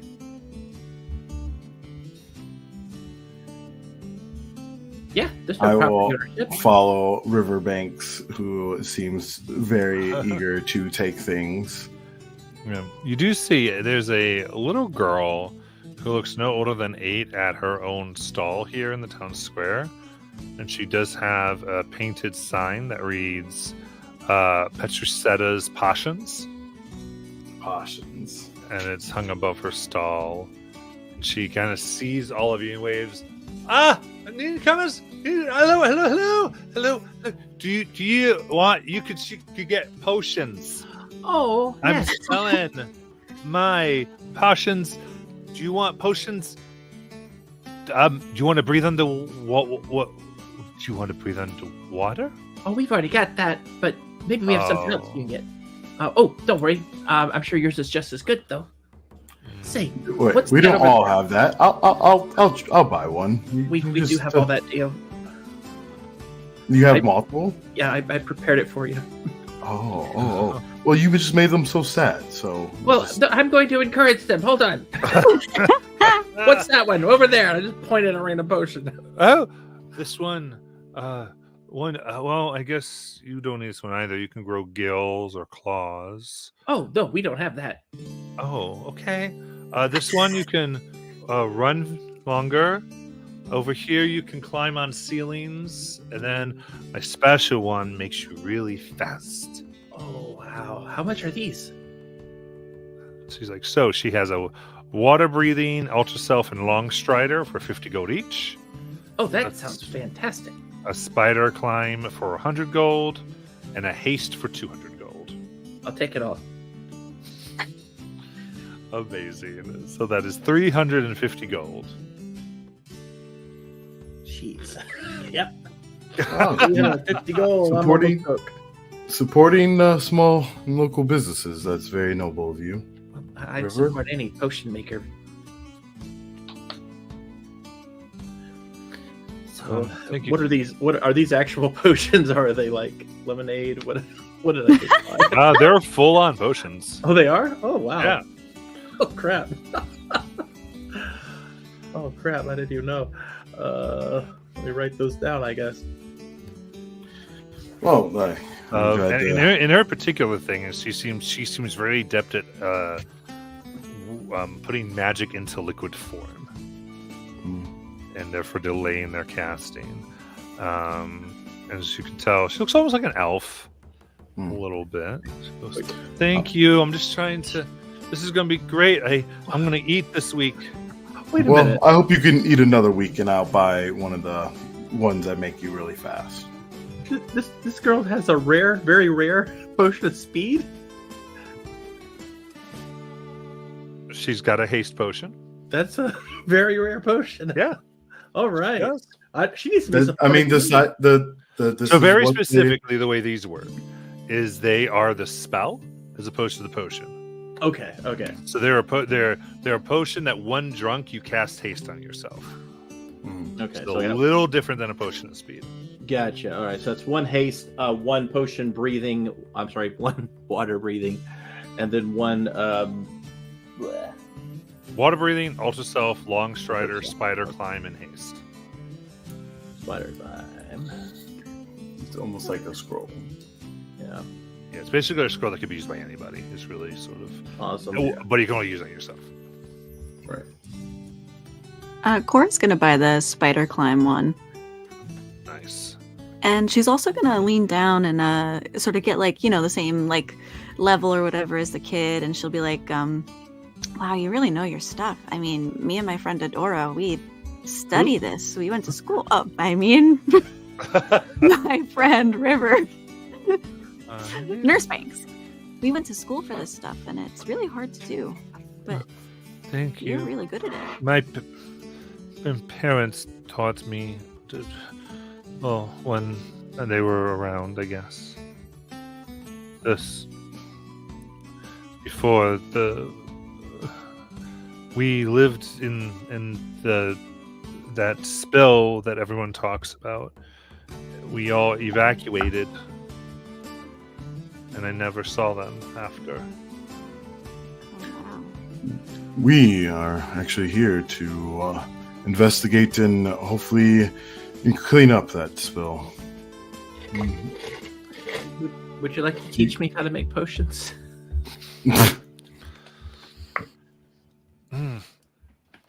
Well, and she starts to, she's like, well, she shows you a little bit. She gets this big thing of water, like a bucket, like a real larger bucket, like a big tub. And she puts like a bunch of salt in there. She then puts her head in there, and you can see as she does, like little gills open up on her neck. Oh. And she casts, and she almost begins regurgitating in the water as she's casting. And then she stirs it all up, strains out the chunks, and goes, see? Wow. You're amazing. A natural. Guys, if you all want to take her on and leave me here, I understand. I can run the lemonade booth. It's okay, Riverbanks. You could stay with us. I think as we just keep on supporting her growth, and maybe she can get an actual booth instead of this stall here, like something bigger, an actual shop. We first heard about the spill from a friend of ours. Wondering if you've seen him? Red skin, horns, and red eyes also.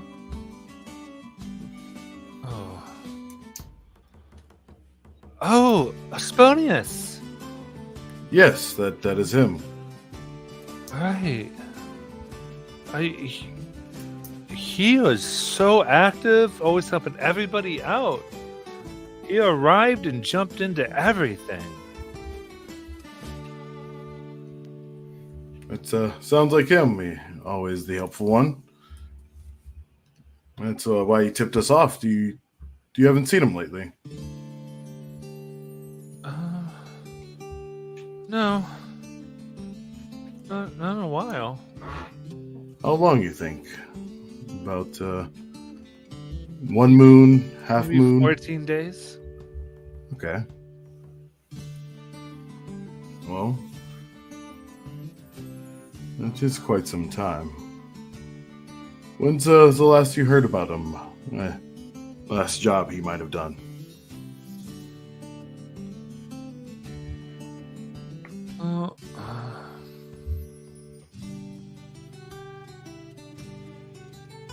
I don't know. He worked with Antigonus.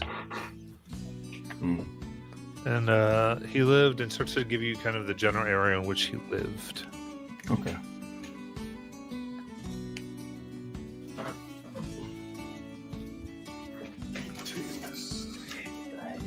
Is it true we can just take a boat if we need to go sailing?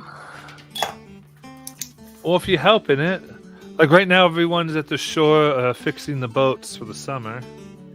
Oh, okay. So if we help repair the boats, they'd be cool with us taking one out. I mean, if you know what you're doing, I mean, I don't know if you're boat people. I'm certainly not a potion person, I realized. So I know my way around a boat. I'm better with land vehicles, but I can drive a boat. I can sail a boat. It's in Riverbank's name. She should be able to sail, right? Oh, actually, I just realized you're right. I do. Wait, no, I don't. It's only land and sky for me. No water. I'm not good at the water. Well, as long as you keep it in and don't, spill it all over the place, then you'll be good. Don't upchuck everywhere. If we can keep your stomach. Mm-hmm. Yep. Say, there aren't any dangerous predators out those waters, are there? Oh, absolutely. Oh, great. Yeah, that's why I was scared when my parents got separated during the spill. There were sharks chasing me. Whoa, sharks, okay. Mm-hmm. Don't worry, Miss River. I'll keep you safe. I hope so. I made a mistake. Those are octopuses. There's octopi. I mistook the two. You were very brave and It's as if strong. I didn't read a document that I had everyone's blood at the beginning. It's so weird. Yeah, you're very strong, and it was very brave of you to make it out of there.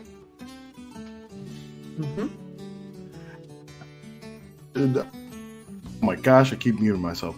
I guess we should head over to the docks then and give a helping hand. I'm sorry about that. It's like, oh crap. And then, yeah, you can go to the lodgings. You can go find any of these leads. It's up to you. Okay. Or the docks. All right. Docks, I think we're going to go to. I agree. Sounds good to me. Cool. And just keep doing what you're doing. You're amazing at this. Thank you. I was confused. You make potions too? Oh, as a hobby, really. But yes, yeah, I do. I'll maybe I can show you how to make one of mine sometime. That'd be great. I'm sure you're great at it. She is. Did you know how to do an enlargement potion? Oh no. Oh, then I'm going to show you later today. You're going to love that one. Perfect. All right. So go to the docks. You do see. I mean, everyone's they're inspecting. Some are looking to see if they can do some repairs. How do you want to go about this? I feel like I want to go to a boat that looks like the people are struggling the most. I don't know why, but you guys, whatever you guys want to approach, I'm totally down. Or Does if you struggling? Go ahead. Well, does struggling the most mean like the one with like the smallest crew? Maybe that, yeah, like maybe not everyone's like, you know, like they just look like they're not super experienced, or maybe like something that maybe, like I feel like someone that needs help the most. Yeah, I think that makes sense. What were you gonna say, Adorable? Or Are any of you trained at boats? not me? Oh no. Nope. I mean, I guess I could tie some knots, but I have never really been on a crew.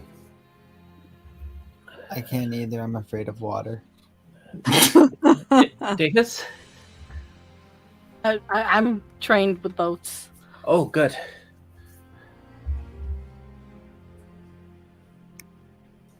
Land vehicles, water vehicles. Although I don't have my flying license yet. Oh, I can fly. You can sail, I can fly. We're like a dynamic duo. Awesome.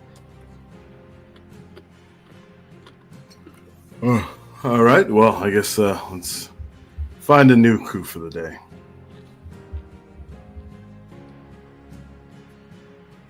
Okay. So right now, people are just sort of inspecting, like getting ready for the season.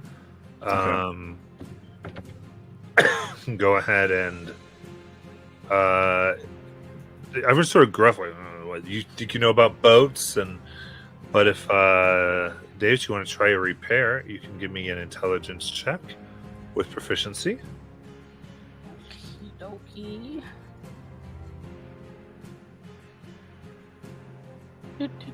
Do. Intelligence. Wow. 11. I rolled a 3. Wait. But we don't know the outcome. Actually. I was gonna say you could take a fortune point, or you could take one of mine. Oh no, these are all just control checks. So, do you want to take a fortune point, or I'm gonna use a fortune point. I have okay. You can take one of mine, or you can use yours. It's up to I'm you. gonna use one of mine. Okay. Depending on, remember to add your agent bonus as well. So when I take a fortune point, I roll another get d20. Okay. And then you add your, everything you would plus your agent bonus, which could be a d6 or whatever, rank you're at. Much better. That's much better. Plus 8. That's 24, 25, 26, 27. Okay, nice. With that, you're able to fix the ship up very well.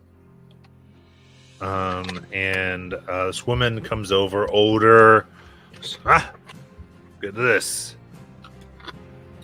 These new folks know what to do and are willing to help us. Take notice, everyone. These are keepers. You go, hey, as you start to help with the boats. Goes, I'm Ben Valley, by the way. Oh. I'm River. David. Yes, ma'am. What brings you here? Anything I can help you with? Well, actually, we're here to investigate the spill and hopefully get the initiative force cleanup going soon. A friend of ours sent us some news about what's been happening here, and he thought that we could do some help. Good. Who called you in? Sponius, not sure if you... Oh, I know. Troubled spirit, that one. But, I heard he was very helpful. It was, but then just seemed to be a bit distant and then went missing. We've locked up his house. Since you're a friend of his, you're free to go there. Yeah, I mean, we check it out. Maybe he left news about the spill or something. Hey, we didn't see anything when we put one over it first, but you may guess if you're friends of his. Well, missing. That feels... I mean, we haven't heard from him in a little bit, and... has anybody tried looking for him? Pretty busy around here with everything. So we've looked around with some of... in fact, we sent Puchusatsa down to see if he drowned. Didn't find any bodies. We know he's not anywhere. No one seems to have seen him. No ships are missing either. Could I dive into her thoughts? Sure. A bit. As you do that, it seems, as far as surface, she just basically thinks what she's saying. Knows that he was pretty active, so a lot of people have had interactions with him. So she's kind of thinking, ask around the town square. You have to go through there to get to his house anyway. Anybody in particular we should start with? Any best friends or anything? I mean, I saw him around Antigonus a lot, and then there was Chivalry.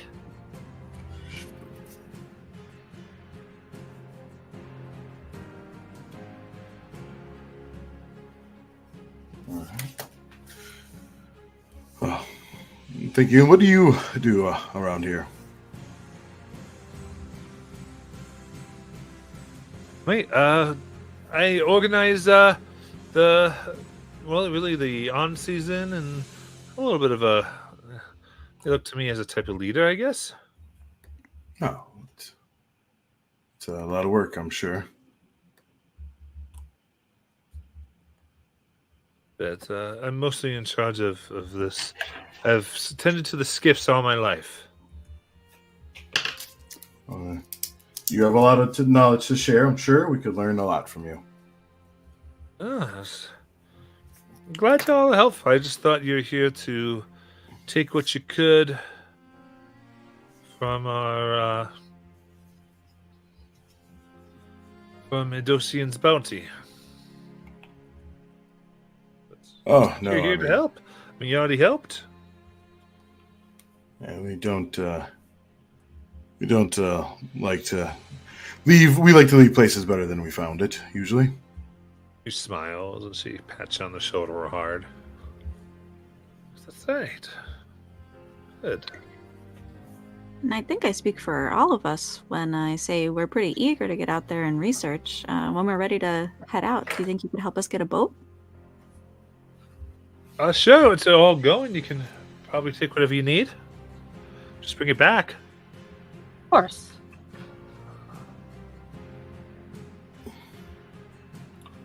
So is she saying we could do that today? Like, they're up. And Yeah. ready I to mean, you go don't really there. have any directions, but you could potentially do that. Okay. Well, then I guess we could go into the city and ask more about the spill, see where it might have happened, and get a better idea. Maybe someone that's well seasoned on the seas and knows the area could join us. A navigator, I don't know these waters at all.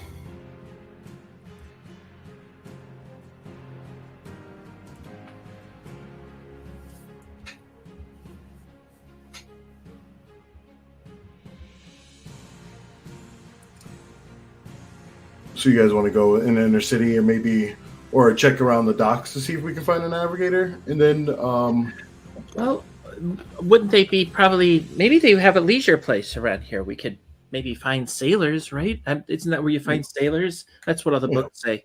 I've read books about sailors at the inns, and they like to drink.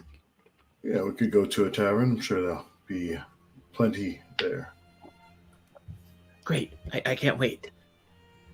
Do you think there's well, I guess we'll just let it be a surprise. Yeah, I wonder how a community tavern is.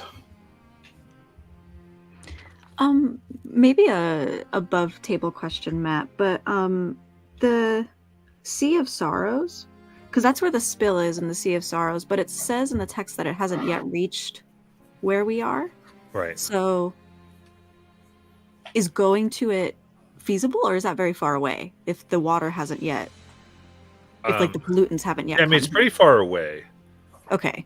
So we definitely would. The navigator would help, I'm sure. Well, yeah, because I'm not sure what you're trying to do by going there yet. Fair enough. Yeah, because we're really just investigating. Esponias. I think it was just because Dodora said she wanted to check out the water. You can go swimming for sure. Yeah.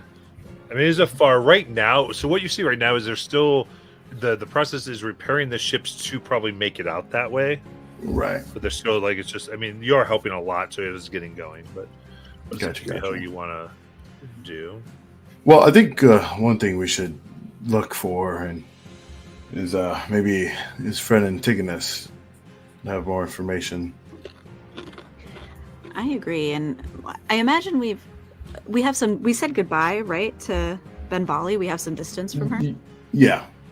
Yeah, I mean, I wonder if being here as a representative of the Seps is maybe gonna work against us, because I think our in with these radical organizations might be like to act mad that resources haven't been sent here.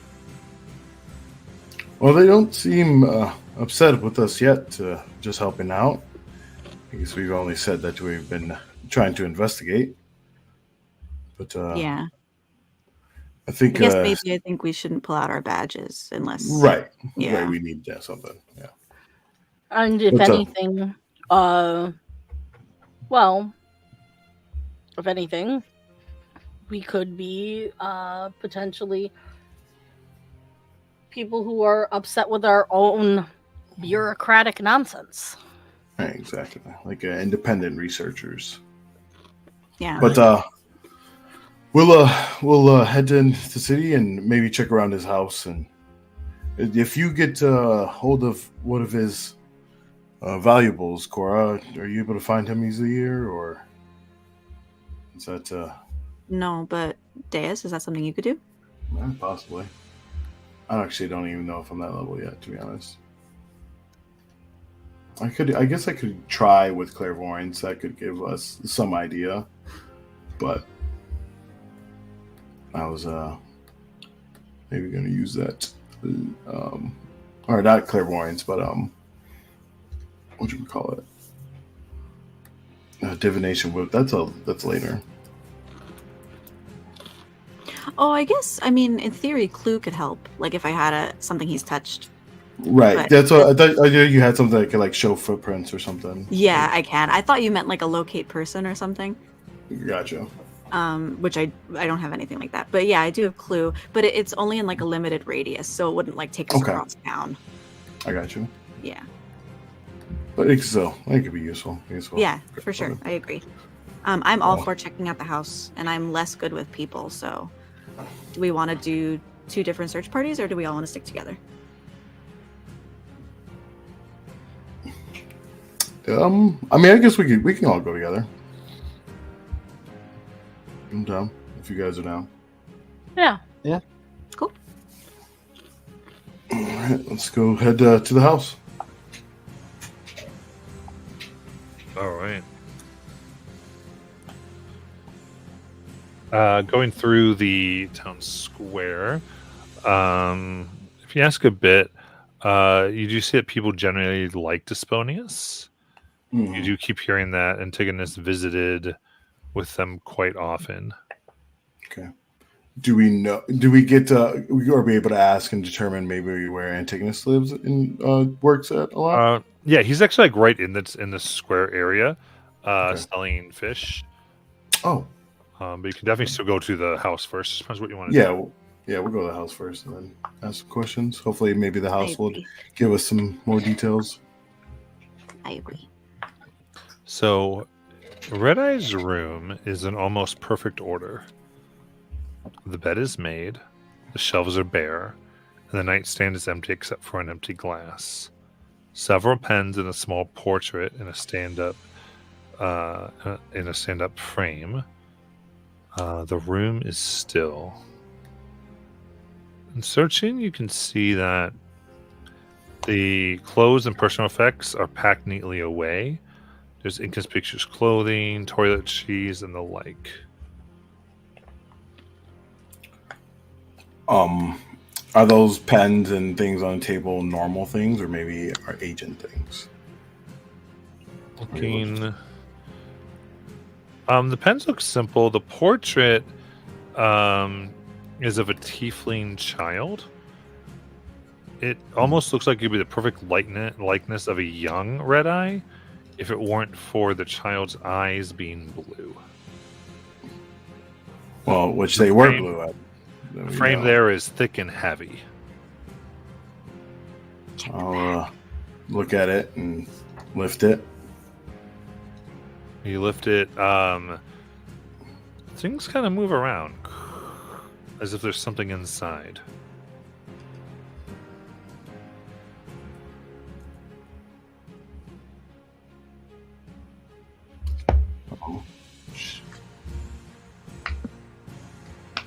I would like to I- check under the bed. Got it. Check out on the bed. You find a loose floorboard, Oh yeah. Oh, it's under the bed. and you find a comm watch. Ooh. Is that where the noises came from stuff moving, or was that behind the picture frame? Seemed to be within the picture frame. Okay. Do I think this is like an illusion, or I can open or remove the frame and see what's... As you go, it seems it's more like sealed shut. Okay.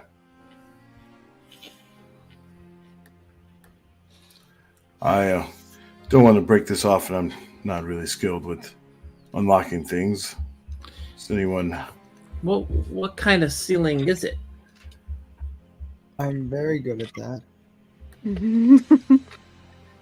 It looks like there's no seams on it, but you can tell something's inside. Is it like an adhesive, or is it like locked by? Arcane like... No, give me an Arcana check. All right, dirty 20. Woo! You feel the remnants of magic, as if an arcane lock is keeping this shut. Okay.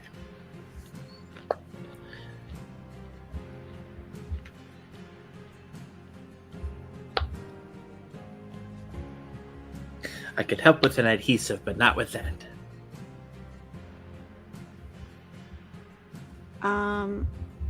We could try.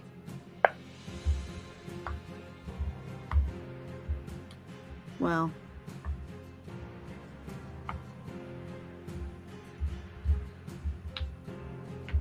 What you thinking?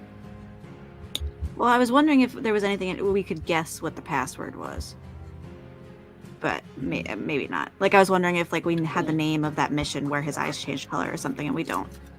Could you look at the comms, Deus, and see if there's anything in there?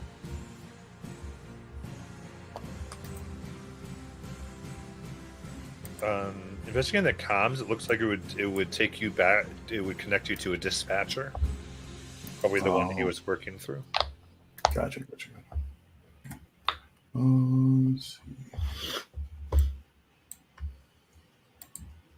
I don't have anything to unlock something easily.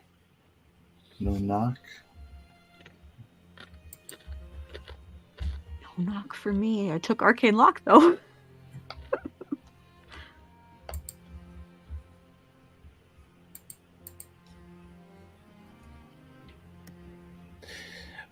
While they're looking, I do want to investigate that glass and the cabinet quick counter thing.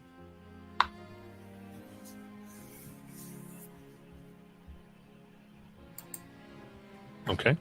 What was on the desk? I mean, or? Yeah, you said there was an empty glass. Yeah. Empty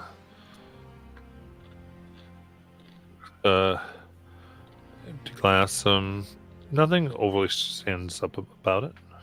I want to take a deeper look, see if I can test it with my alchemy supplies to see if I find any residue from something that might have been poison or. Okay. Give me see, wisdom check with advantage then. Or yeah, proficiency rather. Wisdom check with proficiency.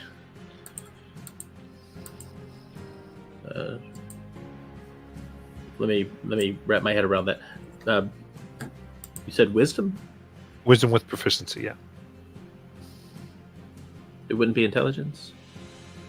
Well, this is like you're trying to notice, and like I guess you could do intelligence if you're doing some time in testing it, if that's what you're trying to do. Yeah, because I was trying to use my alchemy. Okay, yeah. So you could take like half an hour here, do your intelligence proficiency. All right. That is a 23. Okay. No residues of anything you can tell. Okay. Did it have? Other than like, I guess you do test.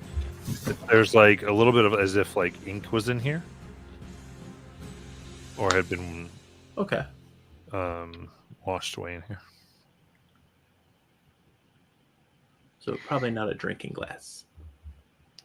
Dionadair, do you get the sense that, like, it's so neat in here? Does it seem neat, like, cleaned up? Or neat, like somebody's just a neat person? Honestly, hearing about how helpful he is, I would like to think he's a neat person, but it does seem like it was attended to after. But they obviously didn't get everything. Let's see here.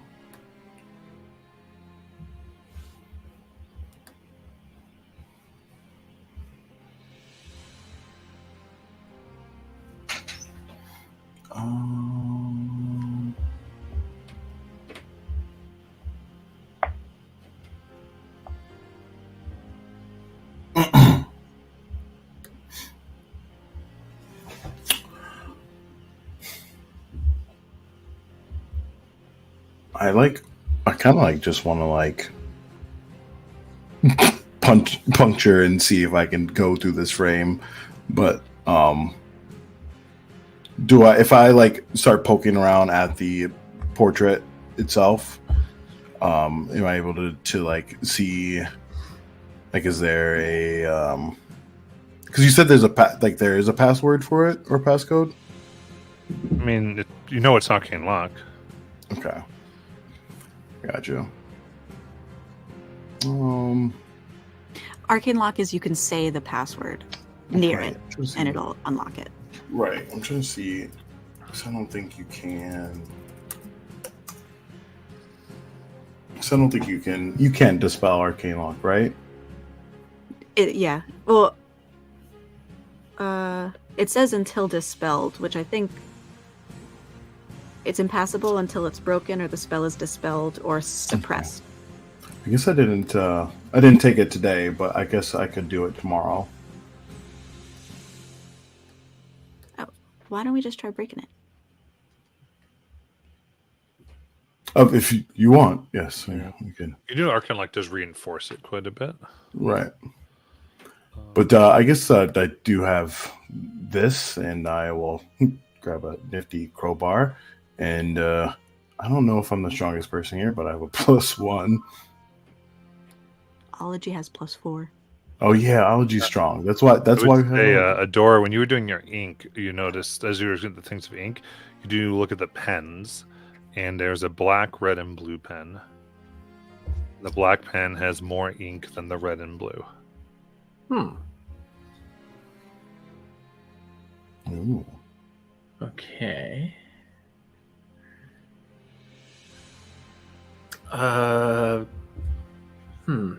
So if we find anything with red or blue ink, it's possibly from these pens.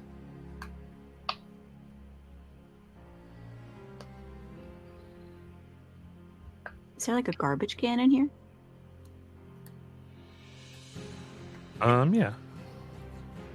Any notes or anything disposed of? I don't think any notes. I would say you do see like what look like some cloths that have like ink stains on them. Are they black, red, blue? This looks like blue and red. Why am I so dumb?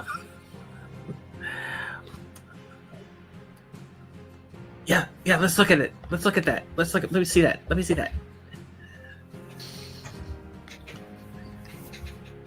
Look at it. I'm gonna look at it. What's it? Give me a straight intelligence check. Okay.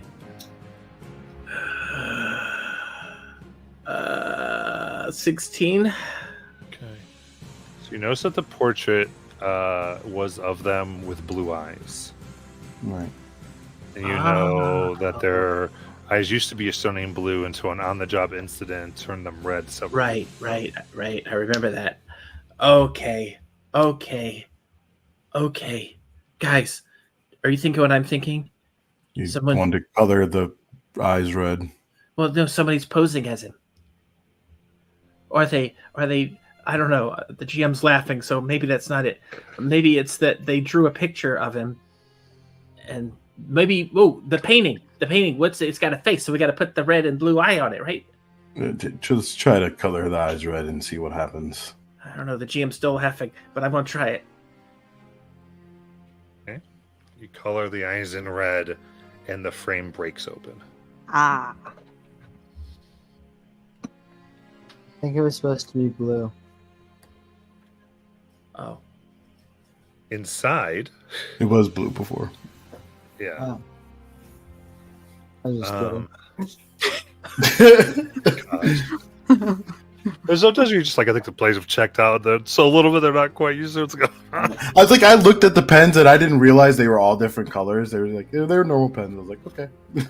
I just wasn't putting it together. I was like, oh, we got to find writing with red and blue. You see frames backing opens to reveal a bunch of notes within. And they stop about 14 days ago. Hmm. 2 weeks ago. What do some of these notes and things I'll say? give them, and Adore might have been the one that found them. So Yeah. let's Give it have to them deal us. with it. Give it to us, River. Let them deal with it. Oh, hey, hi. Yeah, I did something, guys. Okay. What do they say? All right. Entry number 1. I've told the Dolans precious little about my situation, and yet they welcome me with open arms. If they knew I was not truly in exile, would they do the same? Entry 2. I asked Benvali about Dolanis' plans for the encroaching Aetherium spill. She smiled and approved of me, thinking, quote, like an Udesian. I seem to be assimilating well, but she has not yet given me answers. I must build more trust. Entry number 3. Antigonus, the fishmonger, has become rather friendly. I asked him his feelings on the spill, but he insists there is nothing to worry about. With the tone a man uses when there absolutely is something to worry about. Entry number 4. Antigonus has asked me to go diving at Septon's Reef with him, which I understand is a real honor in Dolanis. Perhaps this is the only remote place where he feels comfortable sharing this information with me. I must remember to pick up water-breathing potions from Petrusetta. That's the girl That's the girl, right? Yeah. Yeah, she said she saw him about 2 weeks ago. And he was always hanging out with Antigonus. So, in order to find him, we have to retrace his steps. We have to walk like an Edosian. I think we should talk to Antigonus now and see what he says and see if it matches up to what we know to be the truth. And confront him if we know him to be a liar. Yeah. This is kind of concerning.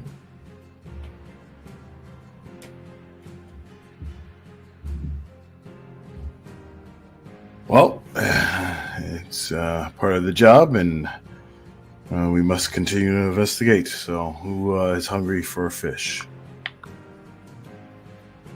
Yeah.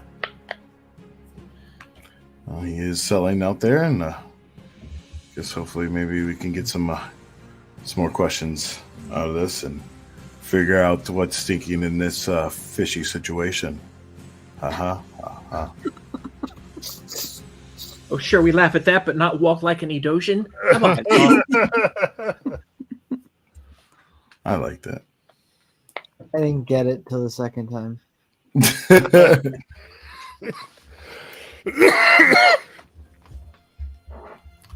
All right, I guess we'll go out to the square and find this fishmonger. Yep. That's definitely the person.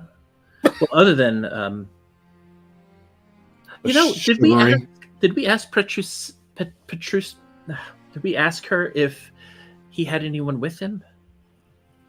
She said that he had hung out with Antigonus. I think he came out alone because of the whole exile thing, and then Bell Valley said that he hung out with Chivalry as well, which we don't know who that is.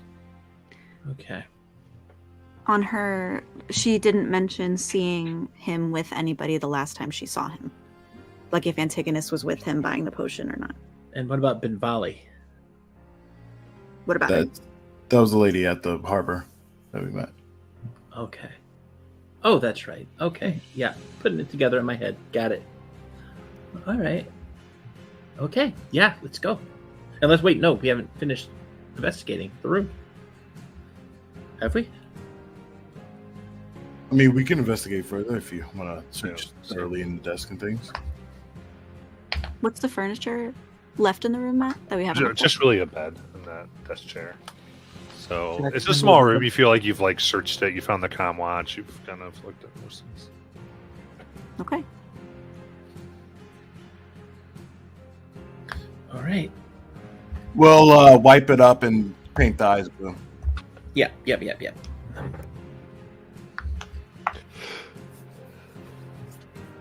Oh, nice to relock it. Very good.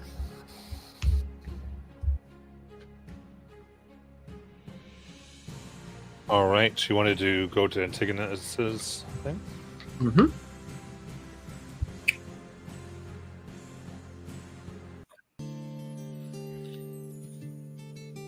See a man with rather outgoing, a swimmer's bill, dark skin, big smile as he's hawking fish. Goes, all right, you want the big bass? Yeah. Nope. Far away from the spill. Let's go. And is very busy.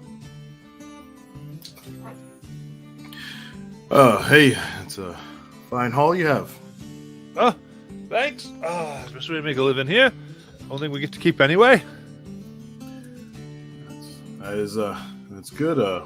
We definitely would love to buy some fish and wanting something fresh, but we The copper believe piece. that is your name Antigonus? It is. It's right on my fish stand. Ah, well, that's good to know. We're actually curious and wanted to know that. Well, honestly, we're here to find our friend. He said he was helping out here, Esponius, and we heard we were good friends with him. Oh, indeed. Very good friends with the Sponius. He was helping out, and she came there to help too. And we wanted to know if you've seen him recently. I heard that he hasn't been helping out lately, and wanted to know if where you've seen him last. Oh, he's been busy. Oh, he's busy. Where is he doing? If you, I don't know quite. Usually, I don't get to talk to him like I used to, but he'll be at the. Well, if you want to, you get answers if you come to the fish stocks tonight. Tonight. Yeah. Can I actually cast in using my my little Demir to like slyly do it? The spell of detect thoughts, like actually peering in deep. Sure. So It will be shoot, wisdom 16.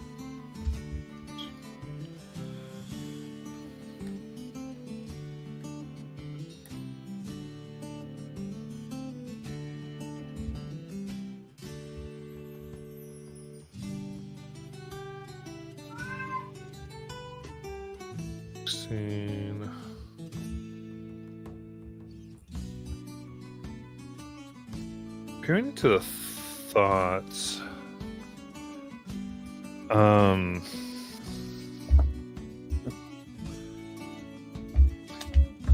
So you're trying to peer into what is specifically you're looking for?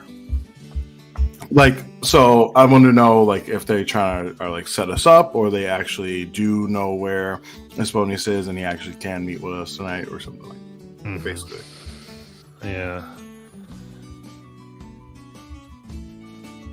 Pushing Being very deep You feel he wants you at the fish stocks to set up an ambush. Okay. That's what I was thinking. But I will just continue on and at the docks tonight. He will be there. Absolutely. He's been leading a little bit of an anti-imperial sentiment around. It's anti-imperial meeting to see what we can do about all this. You about what?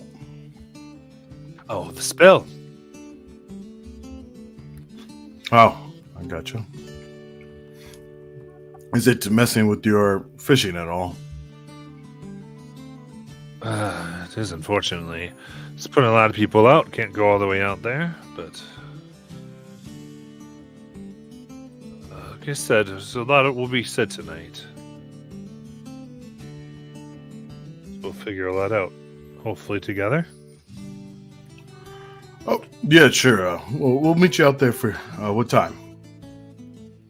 Oh, just after dusk. Sounds good. All right. It's a big night. All shall be revealed, they say. Well, I guess we'll be looking forward to just want to, I guess, help out and see how our friend is. And Yeah, should be glad to see you. And then, I guess as we depart, I guess we'll buy fish. I am actually hungry, and Deus looks hungry. As we leave and depart, I look at Cora and Deus, and are one of you able to leave any of your friends behind to watch this fellow through the day? Oh shit, hold on. Of course.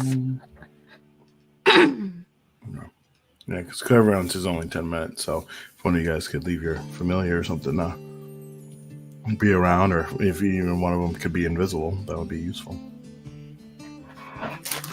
I could do invisibility on either of them for an hour. Yeah, maybe see, like, maybe we can determine, like, see if he talks to anyone to, like, set it up, right? You know, like this ambush, and, you know, maybe we are able to we can either follow them, get to them before they start it, or we can, you know, I guess ruin the ambush. I think that Deus will kind of finger his ring, and then kind of like do a little thing with his fingers, and then Eden becomes a gold coin in his hand. It's like, and kind of like he had we already bought the fish yet from him? Oh, I guess we did buy it and like go away, but I guess you can go back and tip them.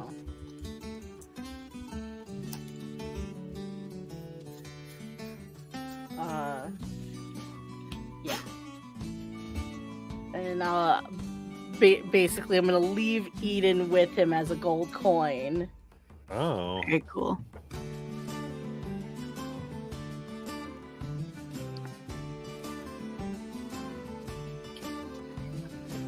And Eden basically what I tell Eden to do essentially is that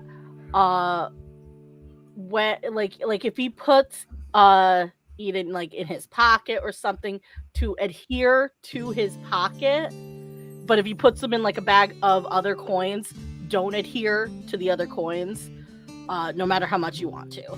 Gotcha. We want to stay on the man, not the coins. Sounds good. You're able to infiltrate your mock right in there.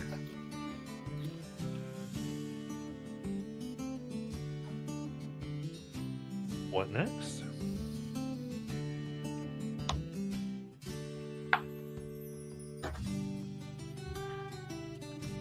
guess whatever we're doing, I can keep tabs on him throughout the day. Yeah.